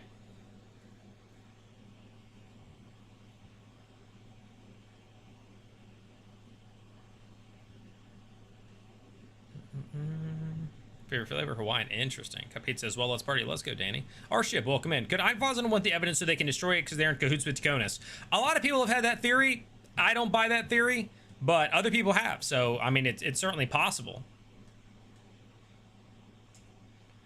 Based on what we've seen and learned about each character, who do you think would win in a fight of all the campaign 4 player characters? It's too hard to predict because they're low enough level that like one thing could kind of just like not like, so if Murray lands a hold person, that drastically changes the situation. But if it's not against a caster, right, then you got to think maybe Cadigan's not the strongest alone, but he comes with an animal companion, and at low levels and the fact that they're using flanking rules, all of a sudden Cadigan is very good. But Thimble is also broken. So Thimble probably has the best chance because she has flight. So like these other like melee people have to hold action for an attack, and she's gonna just like fly down, take an attack, fly back up because she's a swashbuckler. She can do it without provoking. So yeah, I don't know. Canada, thank you for that follow over on Twitch. If they could get their own hound, that would be awesome. Those who died in Enemy of the Kingdom, do you think anyone else will follow those footsteps becoming wanted? I mean, several of them are already kind of wanted, to be fair. David Vargas says, the real question we should be asking is, why is the show so late for East Coast people? Because it's based with people on the West Coast. And it just started that way, and they've built up years and years and years of it being that time.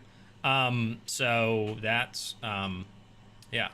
And I see the comments, yeah, but Thimble was also breaking the rules. Thimble has low-key been cheating this whole campaign. I know. I've brought it up a bajillion times.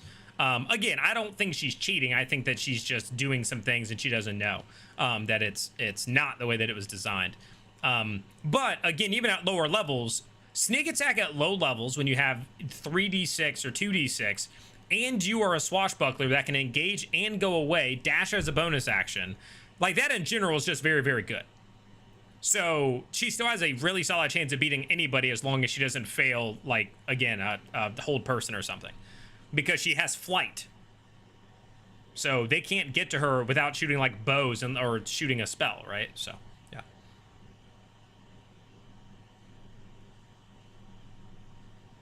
Wouldn't Tyranny just go back to her dad if she died? I think, yeah, she probably goes through the pit. Mordos, yeah. Yeah.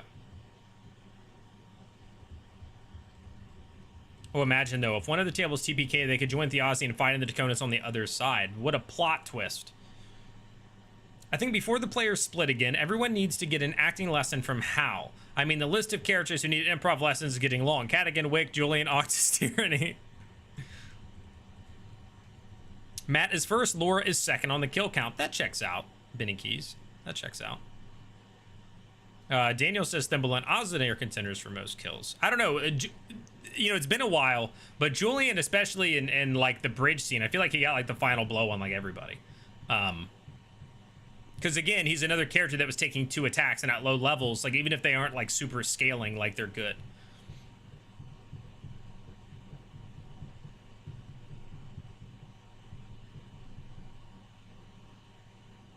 Remember, as a divination wizard, Murray can choose to make a whole. Exactly. With a low roll portent, Murray, like that changes it, which is why I say like some of these things is hard to predict because you just don't know. I think Convergence doesn't end tonight. I think it may last until Age of Umbra. I don't know. That would mean that they had been recording, because again, Sam said like 2 months ago now, two and a half months ago, that they just finished recording them all being together. And I mean, do we really think that they did like 6 or 7 weeks of that? I don't know.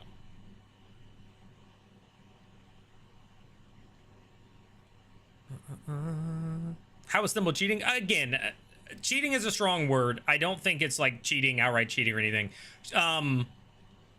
She is adding her damage with her extra attack that she's not supposed to our knowledge. She has no way of having the ability to add her dex, which is a +5. So every time she hits with her offhand, she's dealing 5 extra damage that she's not supposed to.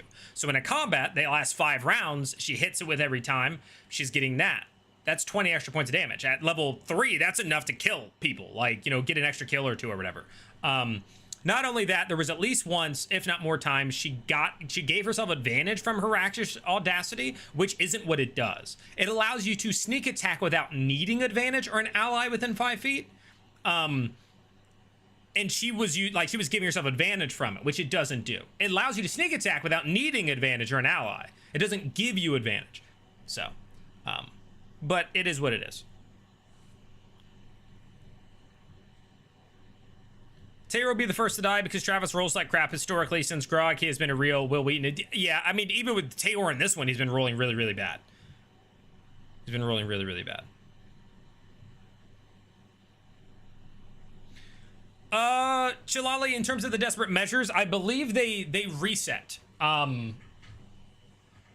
They reset after a long rest, if I understand them correctly. Boy, do I wish they moved the airtime up by at least an hour. I mean, that would be cool. I'm not against it. Then there was the infamous self-help moment. Don't even get me started on them all being able to give themselves the help action. Don't even get me started. The stuff like Thimble making that mistake, those mistakes, like our Laura making those mistakes, it's like, you know, eventually, hopefully somebody catches it or tells her, or she hears me talking about it. And she's like, oh, okay, like this isn't how this is supposed to work. That's why I'm so much better than every person in my party.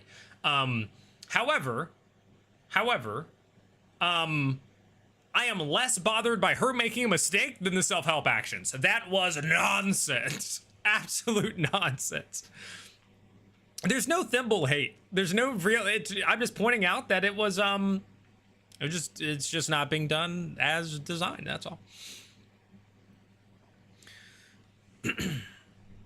Things for these good. Oh wait, I already read those. Did I accidentally scroll up?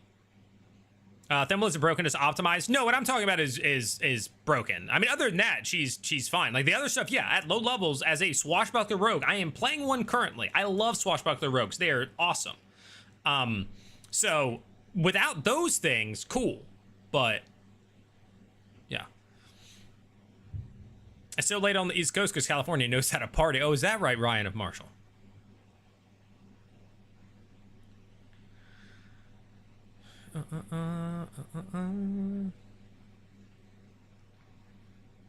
Fills me with dread. Zaya, no. So in my interview with him, if you haven't seen it, he also talks about like there is like, at least I think it was in my interview. He talked about it, whether it was in my interview or somebody else. There was an emotional moment coming up, like a heated moment, kind of from him coming up, and with that in the thumbnail, I think that's gonna happen.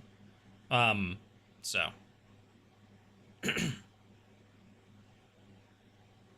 Yeah.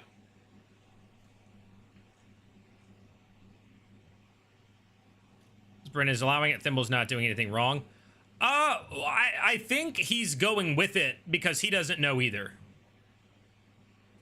I understand the idea that like, oh, because Brennan is worrying about 1,000 things and not questioning whether or not Laura is playing correctly, that is not Thimble doing anything wrong. Again, wrong isn't the right word, but it's also like, it is, right? Like nobody should be getting like blame placed necessarily, but it should probably be fixed because that's why these, like, she's so much better than everybody else in that party.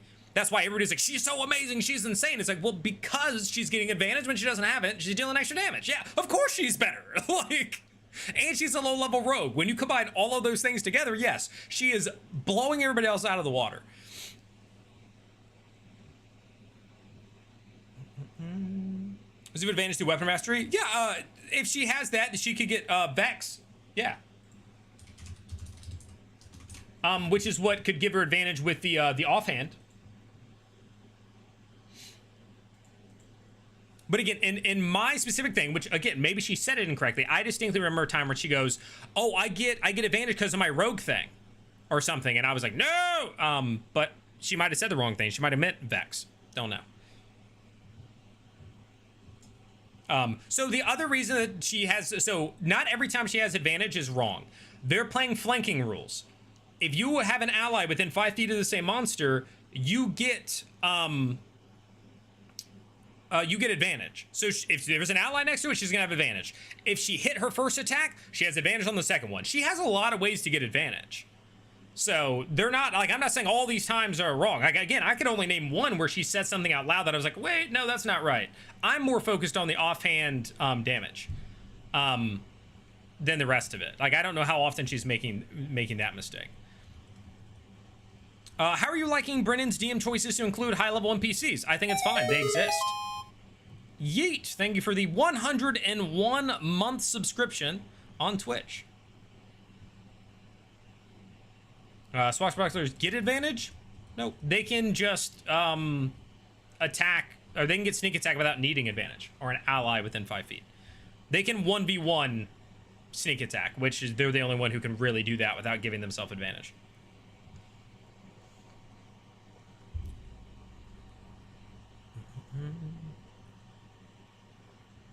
Yo, what's up, Purple Tiger? Welcome in, welcome in. Terminator would win. She disappeared before everyone knew what was happening. Self-help was wild. Agreed. At least 40 more damage than she should have. Oh yeah, I guess Jay, if you added up the stuff, yeah. Low level flight is also always kind of broken. Agreed. It is partial homebrew because she's a fairy, so it's possible Laura's not understanding when and where to apply her dex or advantage on rolls. It's possible. Again, there's not me blaming. There's not me being like, she's messing this up. Like, I'm not like raving in the comments being like, she's cheating. I'm just pointing out, because people always talk about how deadly she is. And so I just go, well, to be fair, yeah, she is deadly, but she's being more deadly than she's supposed to, which is making the rest of them look worse than they are, sort of thing. You can give yourself advantage as part of cunning action if you choose to forgo movement. That's not for all of them. You have to take, are you talking about steady aim, WB? Steady aim lets you do that. Yeah.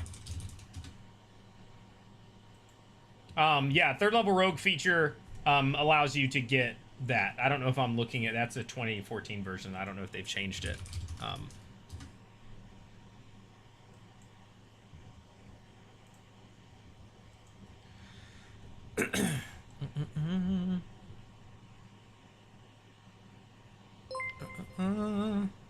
Daniel with a $5 super chat. Collapse of the Golden Orchard seems to have been baked in once Aranessa left. I guess it can't survive without a member of the House of Royce. Yeah, that was interesting when they described it falling, right? They basically said that the orchard became unstable because the Royce wasn't there, right? Like, because a Royce wasn't there, it became unstable. Yeah, level 3 they get steady aim. So if they don't move, so steady aim means you can't move, and then you your movement comes 0. With that, yeah. So steady aim is a thing.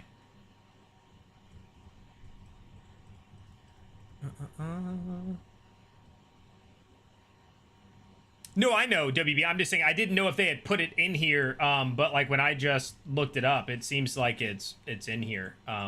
In 2024, they might have baked it in. I mean, I guess I could pull out the book and actually look, but I'm pretty sure it's now showing as just like you get it at level 3, so it might be just a default thing now for rogues. Yeah, you can't move with steady aim. The whole idea is you give up your movement.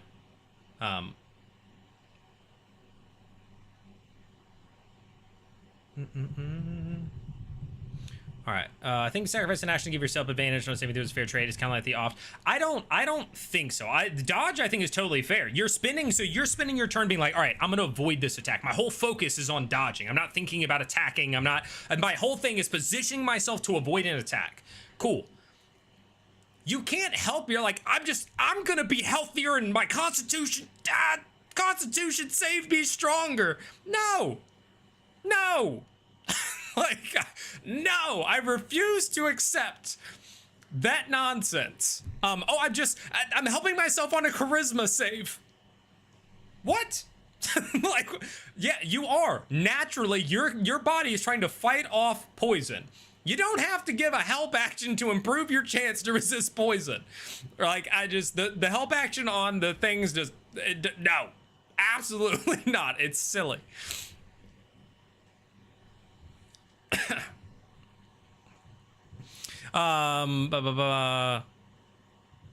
No, I don't mind the help action. Like a companion giving you a help action is fine. Giving yourself help actions, I don't agree with. NERDCORE, with all that thimble slander you're saying, people would say you're a member of the Condescent Creed. I got no slander for Thimble. I'm just pointing it out. I like Thimble. I think Thimble is fine.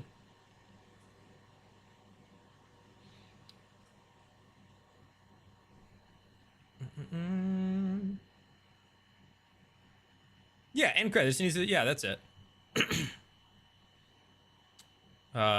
Vex and Nick, yeah, probably. All right, I'm trying to catch up on chat. As you doing all this damage, I know this is D&D, but logically it makes no sense for her to hit more. Yeah, I mean, that's just D&D where you let the mechanics rock, right? Because yeah, you could of course break down like, oh, she's stabbing with a needle and that's more dangerous than the guy who's hitting them with an axe, right? Yeah. I'm quite a ways behind, so I'm skipping through a little bit. Might have seen more OP because everyone is rolling bad. Also true. Thing can make it so. Yep.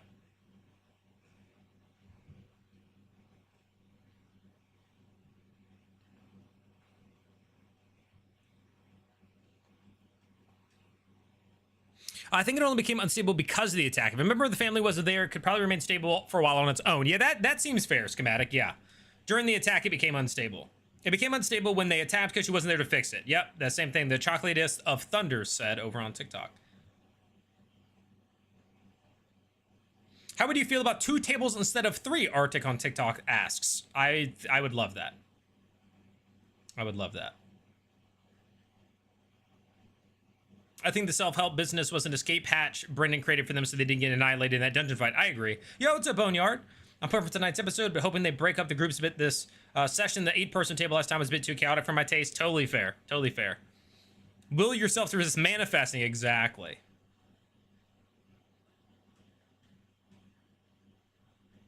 To fear they all got caught in like with the basilisk stairs, so they all got petrified to be a TPK. Yeah, exactly.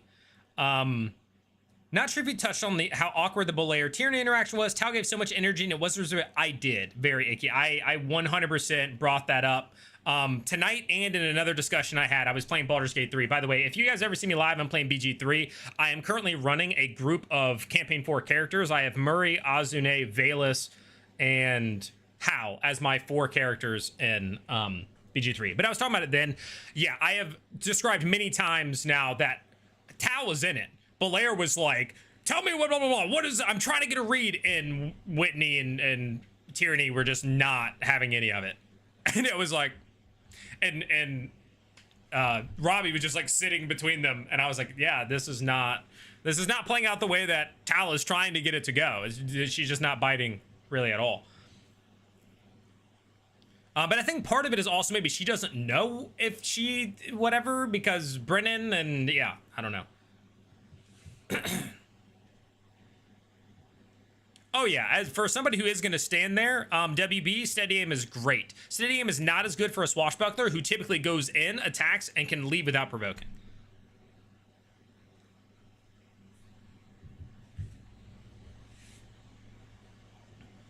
Do we think that's similar to Exandria getting 3 campaigns? We will get 3 campaigns set in Aramon. I have no idea.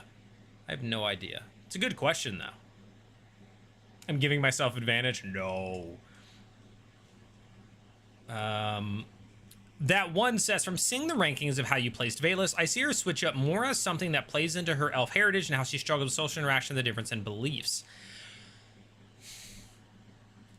I still feel like she came in a certain way and she just dropped to, I'm fine with her if she ends up this way eventually. The fact that she just like on a dime was like, I'm over that.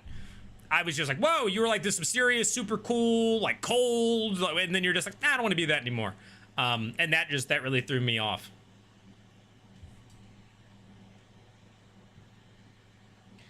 Instinctual resisting it, but Alfie, like, how do you put your focus or energy into some of these saving throws?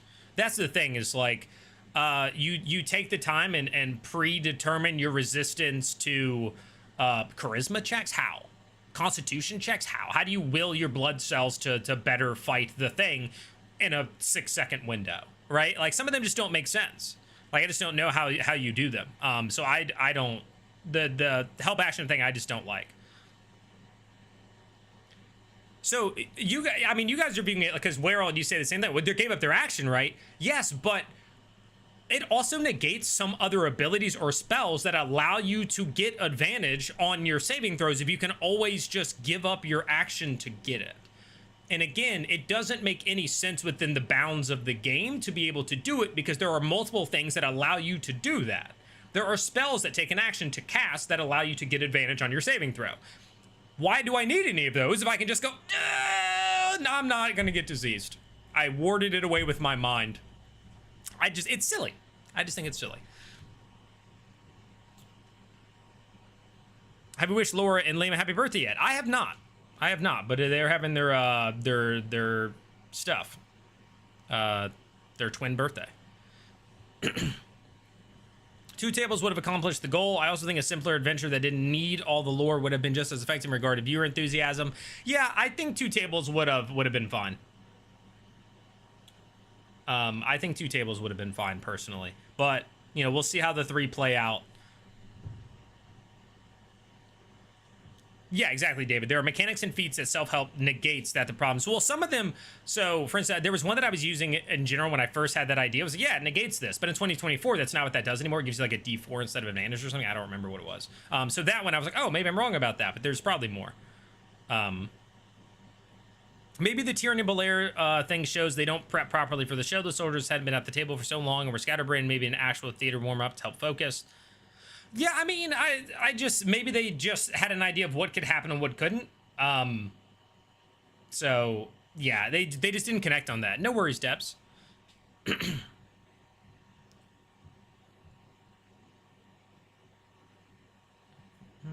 I like the chaos and mayhem of 8 characters, multiple groups at the table. See, this is something that, like, you either really are into that or you're just not really. I enjoyed the humor of it. I didn't enjoy the flow of it, if that makes sense.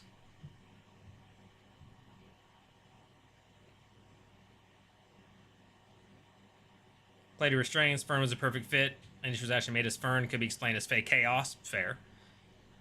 Yet it says, I've been wondering whether they'll continue in Armand 2. Brennan is one of my favorite people ever, but I'd also be super mad if Matt never DM'd the campaign again. I'm like, Matt's got to come back, right? Like, my original idea with campaign 4 was that they were taking such massive swings so that when they made the return, they could like have this massive thing of like, Matt's back, and then it would get like the highest viewership ever, sort of thing. That's my guess. Your character's rolling is already helping them, helping themselves in this logic. It's redundant. That's my take, yeah. Where do you think the soldiers will go now that the gates of Ferry have already been defended? Yeah, I don't know, because that's kind of where I was eyeing that. It's kind of where I was eyeing that, is that they would, like, that a group would go. Again, I don't know who's going to go where, because I think some tables might change. So saying, like, the soldiers are going to go, but, like, the name the soldiers might go, but, like, Wiccan Tyranny might not, right? Like, so, like, the groups may change. So that'll answer Wise's question of where do you, or do you think the tables will stay the same after this? No, I think there'll be slight changes. There'll be slight changes. MC over on TikTok says, are you also streaming on Twitch or just here? I'm on Twitch, YouTube, and TikTok. Most people are on YouTube. 274 people are on YouTube right now. Twitch has 19 people, and then I don't know how many are on TikTok right now. So yes, I am live on other places. All the chats are on screen on the side for the other ones. If you're on TikTok, it's up here for all the other chats.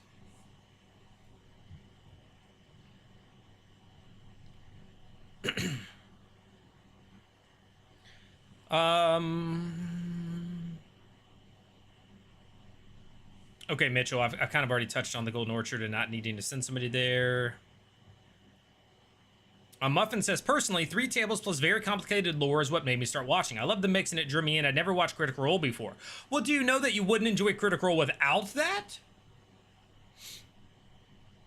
It really does deserve a break. Yeah, I don't have a problem with Matt taking a break, but I do hope he comes back. Yo, what's up, Rex Trout?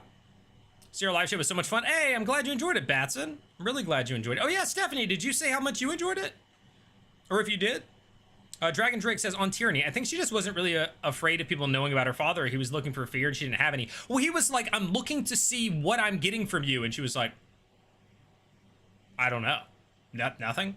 Like, you know, he was trying to make a scene. It just wasn't working. I think she was kind of looking at him like, is there something he would? And he was just like, I don't know. It was just, it was a bit discombobulated for what Talisman was very clearly trying to have a scene, and it just didn't happen. Daniel, thank you for another $5 super chat. I appreciate it.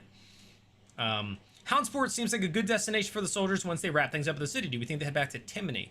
Yeah, Houndsport is a good goal. Again, I don't know that the same soldiers go, but I think that makes sense. Because people kept saying they go to Timony with King Gus, and I'm like, they don't really need to do that. Now, with him leaving and then splitting off to go to Houndsport, that I could see. I could see that. Also got to play Daggerhead at the game store. What'd you think, Batson?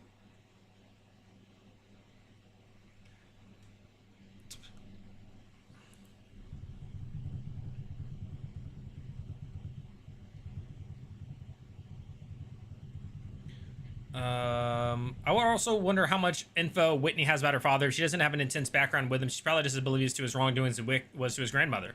Totally possible. Yeah. Jay says, them forgetting stuff is an issue with this being so produced over being more friends around the table, so things get lost in between the weeks and months they're not playing. I mentioned that in my Should You Watch video, which, again, ultimately I said, yes, I think you should. I think it's still enjoyable and fun and interesting. But, yeah, they've brought it up multiple times. They're like, hey, yeah, it's been 4 months since we played, so I don't know. And, yeah, I don't know. As like a D&D player, that sucks. You imagine that you just have to like take these 6 months breaks or 3 month or 2, you know, whatever breaks between like your games all the time, and then like come back and yeah, I don't know. But it works for them for their schedules and stuff, I guess. So that's where they went with it. But I feel what you're saying, Jay. I like it. Yeah, no, that's literally how I felt with that. Is they moved away. So we saw that there was a dip for Campaign 3, right? Campaign 3 wasn't as well received. So what did they do? They said, hey, let's take a big swing. Let's do something crazy. We bring Brennan in as a dungeon master. We do these crazy tables, yada, yada, yada. And then what we do is we have like I don't want to call it like a retirement campaign after that, but like we're running the main core one last time, and then maybe Travis steps away and we pick up Robbie full time, or Whitney or whatever, right? Like this is where mine's at. My mind is that I think they're going to like have this big thing of like, we're back, Matt's back, the main cast is back, make it this huge thing, and then be like, all right, now this is the new era of Critical Role. We're going to change things up. Yeah. I've got to go 2:30 a.m. here. I have work in my AA. Peace out, Taryn.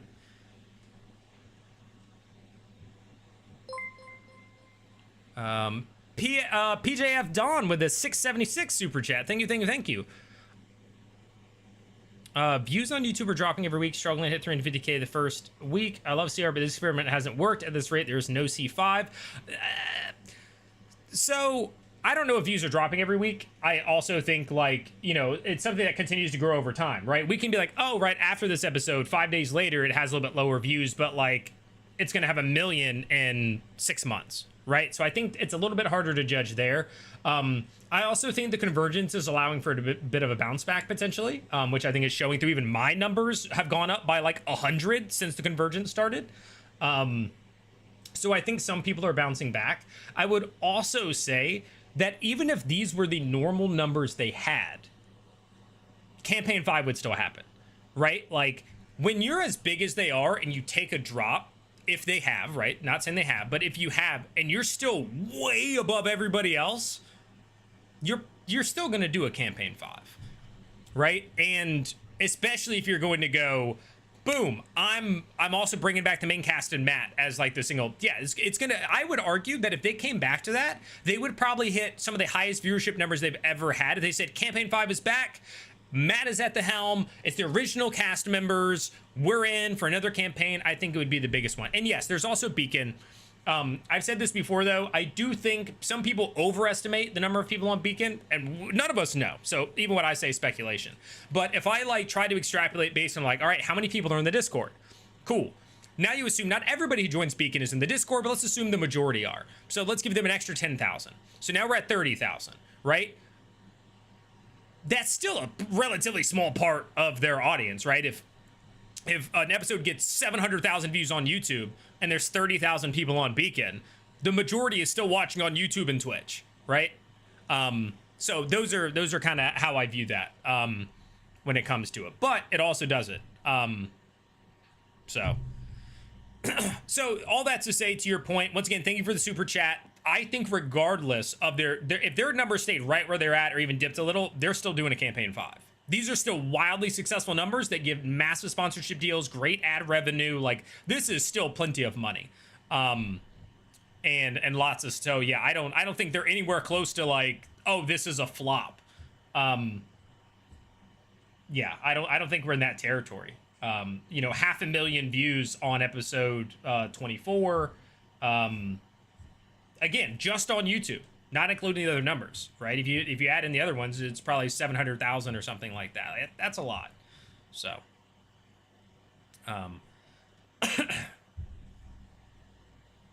The tables need to inter-swap players. The parties could be better. I agree with that.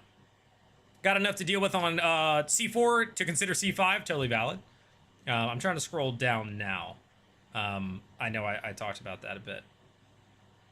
To be fair, Taliesin came out so hot it was discombobulated. I think he was just trying to get his moment. Muffin, to be fair. I mean, I agree with you. It was like really intense. But I think he was just trying to get his moment because there's so many people at the table. Did you forget to set your super chat target? I did. I did forget to set my super chat target. Dang it. I mean, not that it really matters now. We're nearing the end and all that sort of jazz, but I'll throw it up there. But we should already have like 4 or something like that.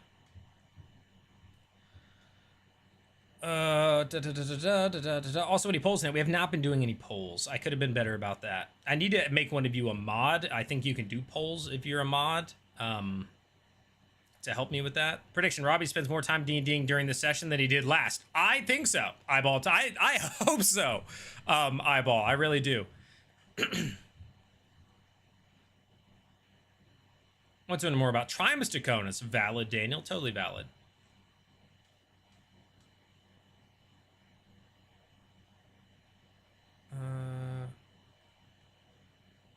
Sorry, I'm trying to catch up on chat because I know that tangent put me behind a bit.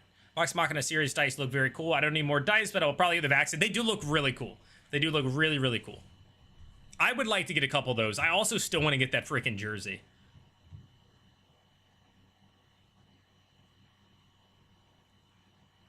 I write notes because my group is definitely one where we go weeks and months without playing. Totally valid, Jay. Totally valid.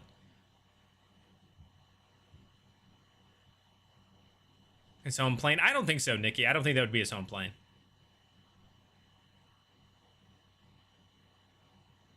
Every season, Critic Role is dead. I'm sure people say that, yeah, but that's just not what I'm viewing it.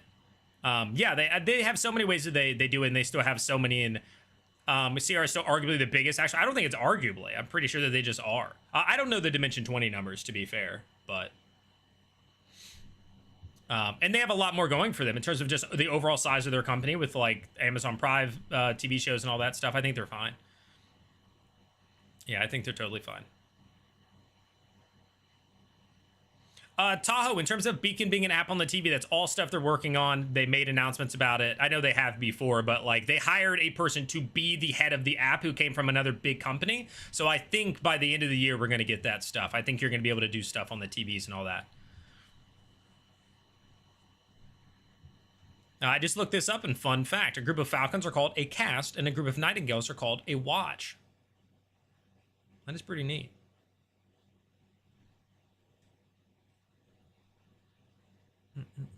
See some cross-world DM table interaction with Critical Role, like adventure set in the same world. Brennan DMs one group, Matt another. That would be intense. Hey, Dabs with a 676 super chat says, Gen Con funds just cuz. Appreciate it. Yeah, going to Gen Con, guys. So if you're going to be there, definitely call my name if you see me. And feel free to support me going because it's expensive. What's your ideal table to see play together? Oh, I'd probably say most of the original cast, to be fair, with Robbie.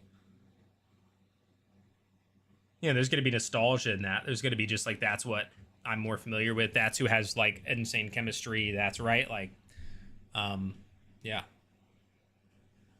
Oh, I'm getting a cramp in my hamstring. Oh, I played soccer today, guys. Oh, it's showing. Where do you think hypothetical campaign 5 would be set? Back to Exandria, or Armon, or something else? That's a great question, because I think one of the reasons, there were several, one of the reasons campaign 3 maybe didn't do as well is because, again, new people have a harder time getting into it, right? You get like, oh, I don't have the lore of this. And campaign 3 involved a lot of the other 2 campaigns. So it's harder. Now, it's also what people love and know.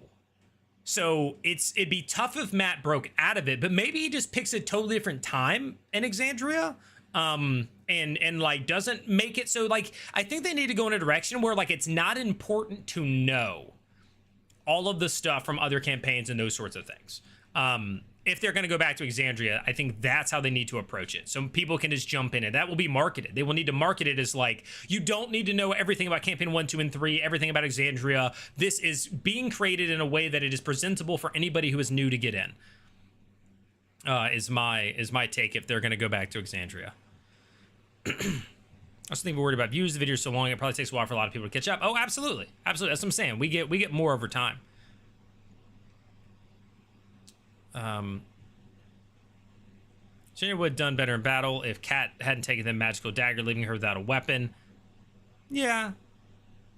The jersey is calling to you. I know. I really do want that jersey. But again, with like everything, I'm just like, is that like, do I need the jersey? Do I need to spend $40 or $50, whatever it is, on that? It's like, no.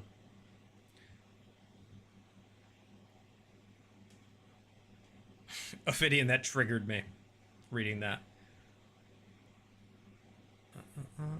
Would love to see more of D20's players show up in the CR. Maybe as guests. A lot of people have talked about that. Do you have a dream guest player? No, when everybody asks me this, I default to Joe Manganiello or whatever his name is, because I just know he loves D&D. He's pretty cool, and he had that crazy, you know, Vecna Paladin scene. So I think it would be cool to, like, because that was so, like, early Critical Role, in a way. I mean, not really. But, like, you know, I think that'd be a cool callback when it comes to that. Hey, level 1 casual with a $4.99 super chat. Thank you. Recent fan. Welcome. Love the content. Whose character are you most interested in? For me, it's Wick.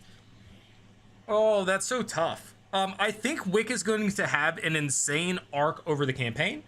I think Tyranny has the potential to have a great arc over the campaign. But I'm a little less certain about her because Whitney is new and she's figuring it out. But I think Wick is going to have a great arc. Cadigan is the one I'm most interested to learn more about, because he has so much backstory that we know of, because, like, we know that he gave a ton. And he's held it closest to chest compared to everybody else. Like, we don't know a lot about Teor, but I don't think Travis knows a lot about Teor.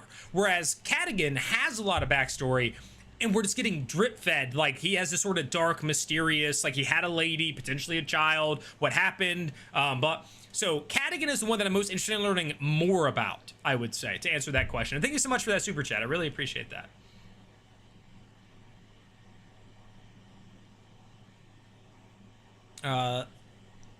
This season, I've seen real pipeline of critters from all over D20, Amazon, previous seasons. I expect it's going to move regardless of numbers. Yeah.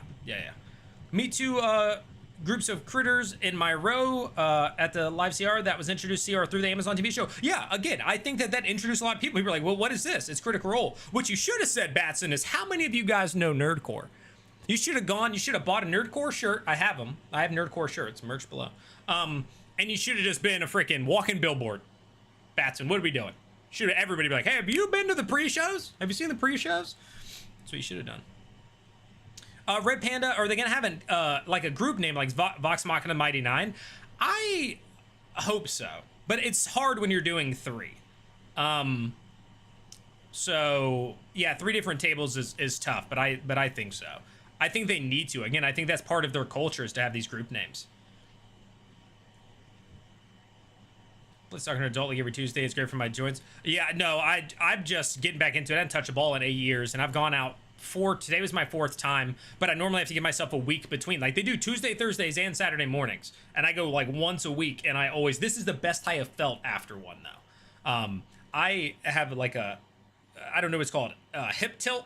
So like this shoulder slouches a little bit and this leg is whatever, and it's caused me to like pull my hip flexor, pull my abductor, or they're just always really sore and feel pretty bad afterwards. This is the best I felt. But none of you are here for that, so. Brandon Light says, Peak Campaign 5 setting back in Exandria far in the future, started the funeral of the last great hero, Chetney. He survived the longest. Lower decks, if you're in the know, these strikes hit so good, but so entertaining, and if you miss them. All the campaign 1, 2, 3 lore felt too daunting to jump in late. It's years worth. Exactly. That's why I think that happened. A group called the Mischiefs Sprigs, because you know that stupid Holly is important. Love to see Zach the Bold move up to the team. I mean, I see his skits and stuff, but I don't really know that much more about him. And I've been in a room with him, but I don't know much about him other than his skits. And I don't like see all of them. I know what he's known for. People are getting sets to streaming on multiple platforms. The numbers across aren't going to be as big as they were when episodes were only on YouTube, and now with Beacon, it's stretched even more. Well, it was always on Twitch too, right? Really appreciate being with Armand from the... Yeah, exactly, Sir Nerd a lot. I think this helped a lot of people be like, okay, I'm learning the world while they're learning the world. I think that's super, super big. Also, I'm going to throw it out there because we're nearing the end. I might go a minute or two over this time. It's fine. But if you guys haven't already subscribed to the channel, because we have, 270 people in here, please click that sub button. Helps me out a lot, gets more of me in your feed so you see more of my content. If you want to consider becoming a member to help support me making more content like this and trying to stay full-time doing it, it's $5 a month. It gets you no ads on these pre-shows and stuff like that. So hopefully that is something that you will consider. Or subscribe to my Patreon, link down below. You'll get access to my expanded downtime actions list. I have a whole adventure on there. I have NPCs, magic items. There's other stuff that you get on my Patreon with it, but it's also another way to support if you want to do that. Or if you have Amazon Prime, you have Twitch Prime, which means you can subscribe for free on my Twitch, twitch.tv/NERDCORE. I would cover what everyone's snacks are tonight. No, but people can share that in the chat. Fangs and Feathers would be a trippy fan lib book. Fangs and Feathers is pretty good. All right. I just saw a theory today on Tumblr that Cadigan and Wolfric are a failed druid reincarnation where their soul was split. That's why the hounds are created in 50 pages of unknown backstory. I don't like it, Marissa. Halbrook says, first time viewer, what are the odds they switch to Daggerheart for campaign 5? I think it's possible if Daggerheart it does really well. Like if Daggerheart grows and becomes more of a legitimate contender and is more widely accepted and has more content, yes. If it stays the exact way it is right now, no. That's my take on it. I think if it continue, like if it gets a lot bigger over the next 2 years, let's say this last 2 years, yes. I don't think they would swap to it as it stands right now. I don't think it's popular enough.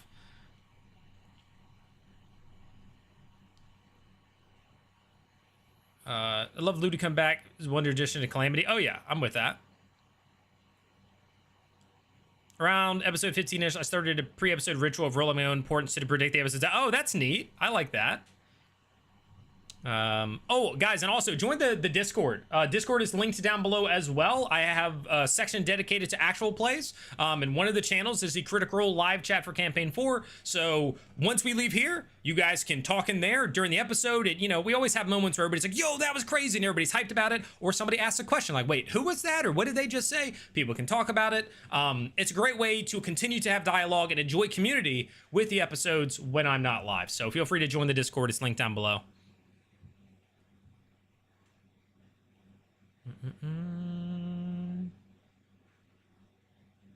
Claire says, personally, this campaign is what brought me back to CR. I love the world and what Brennan is doing with it.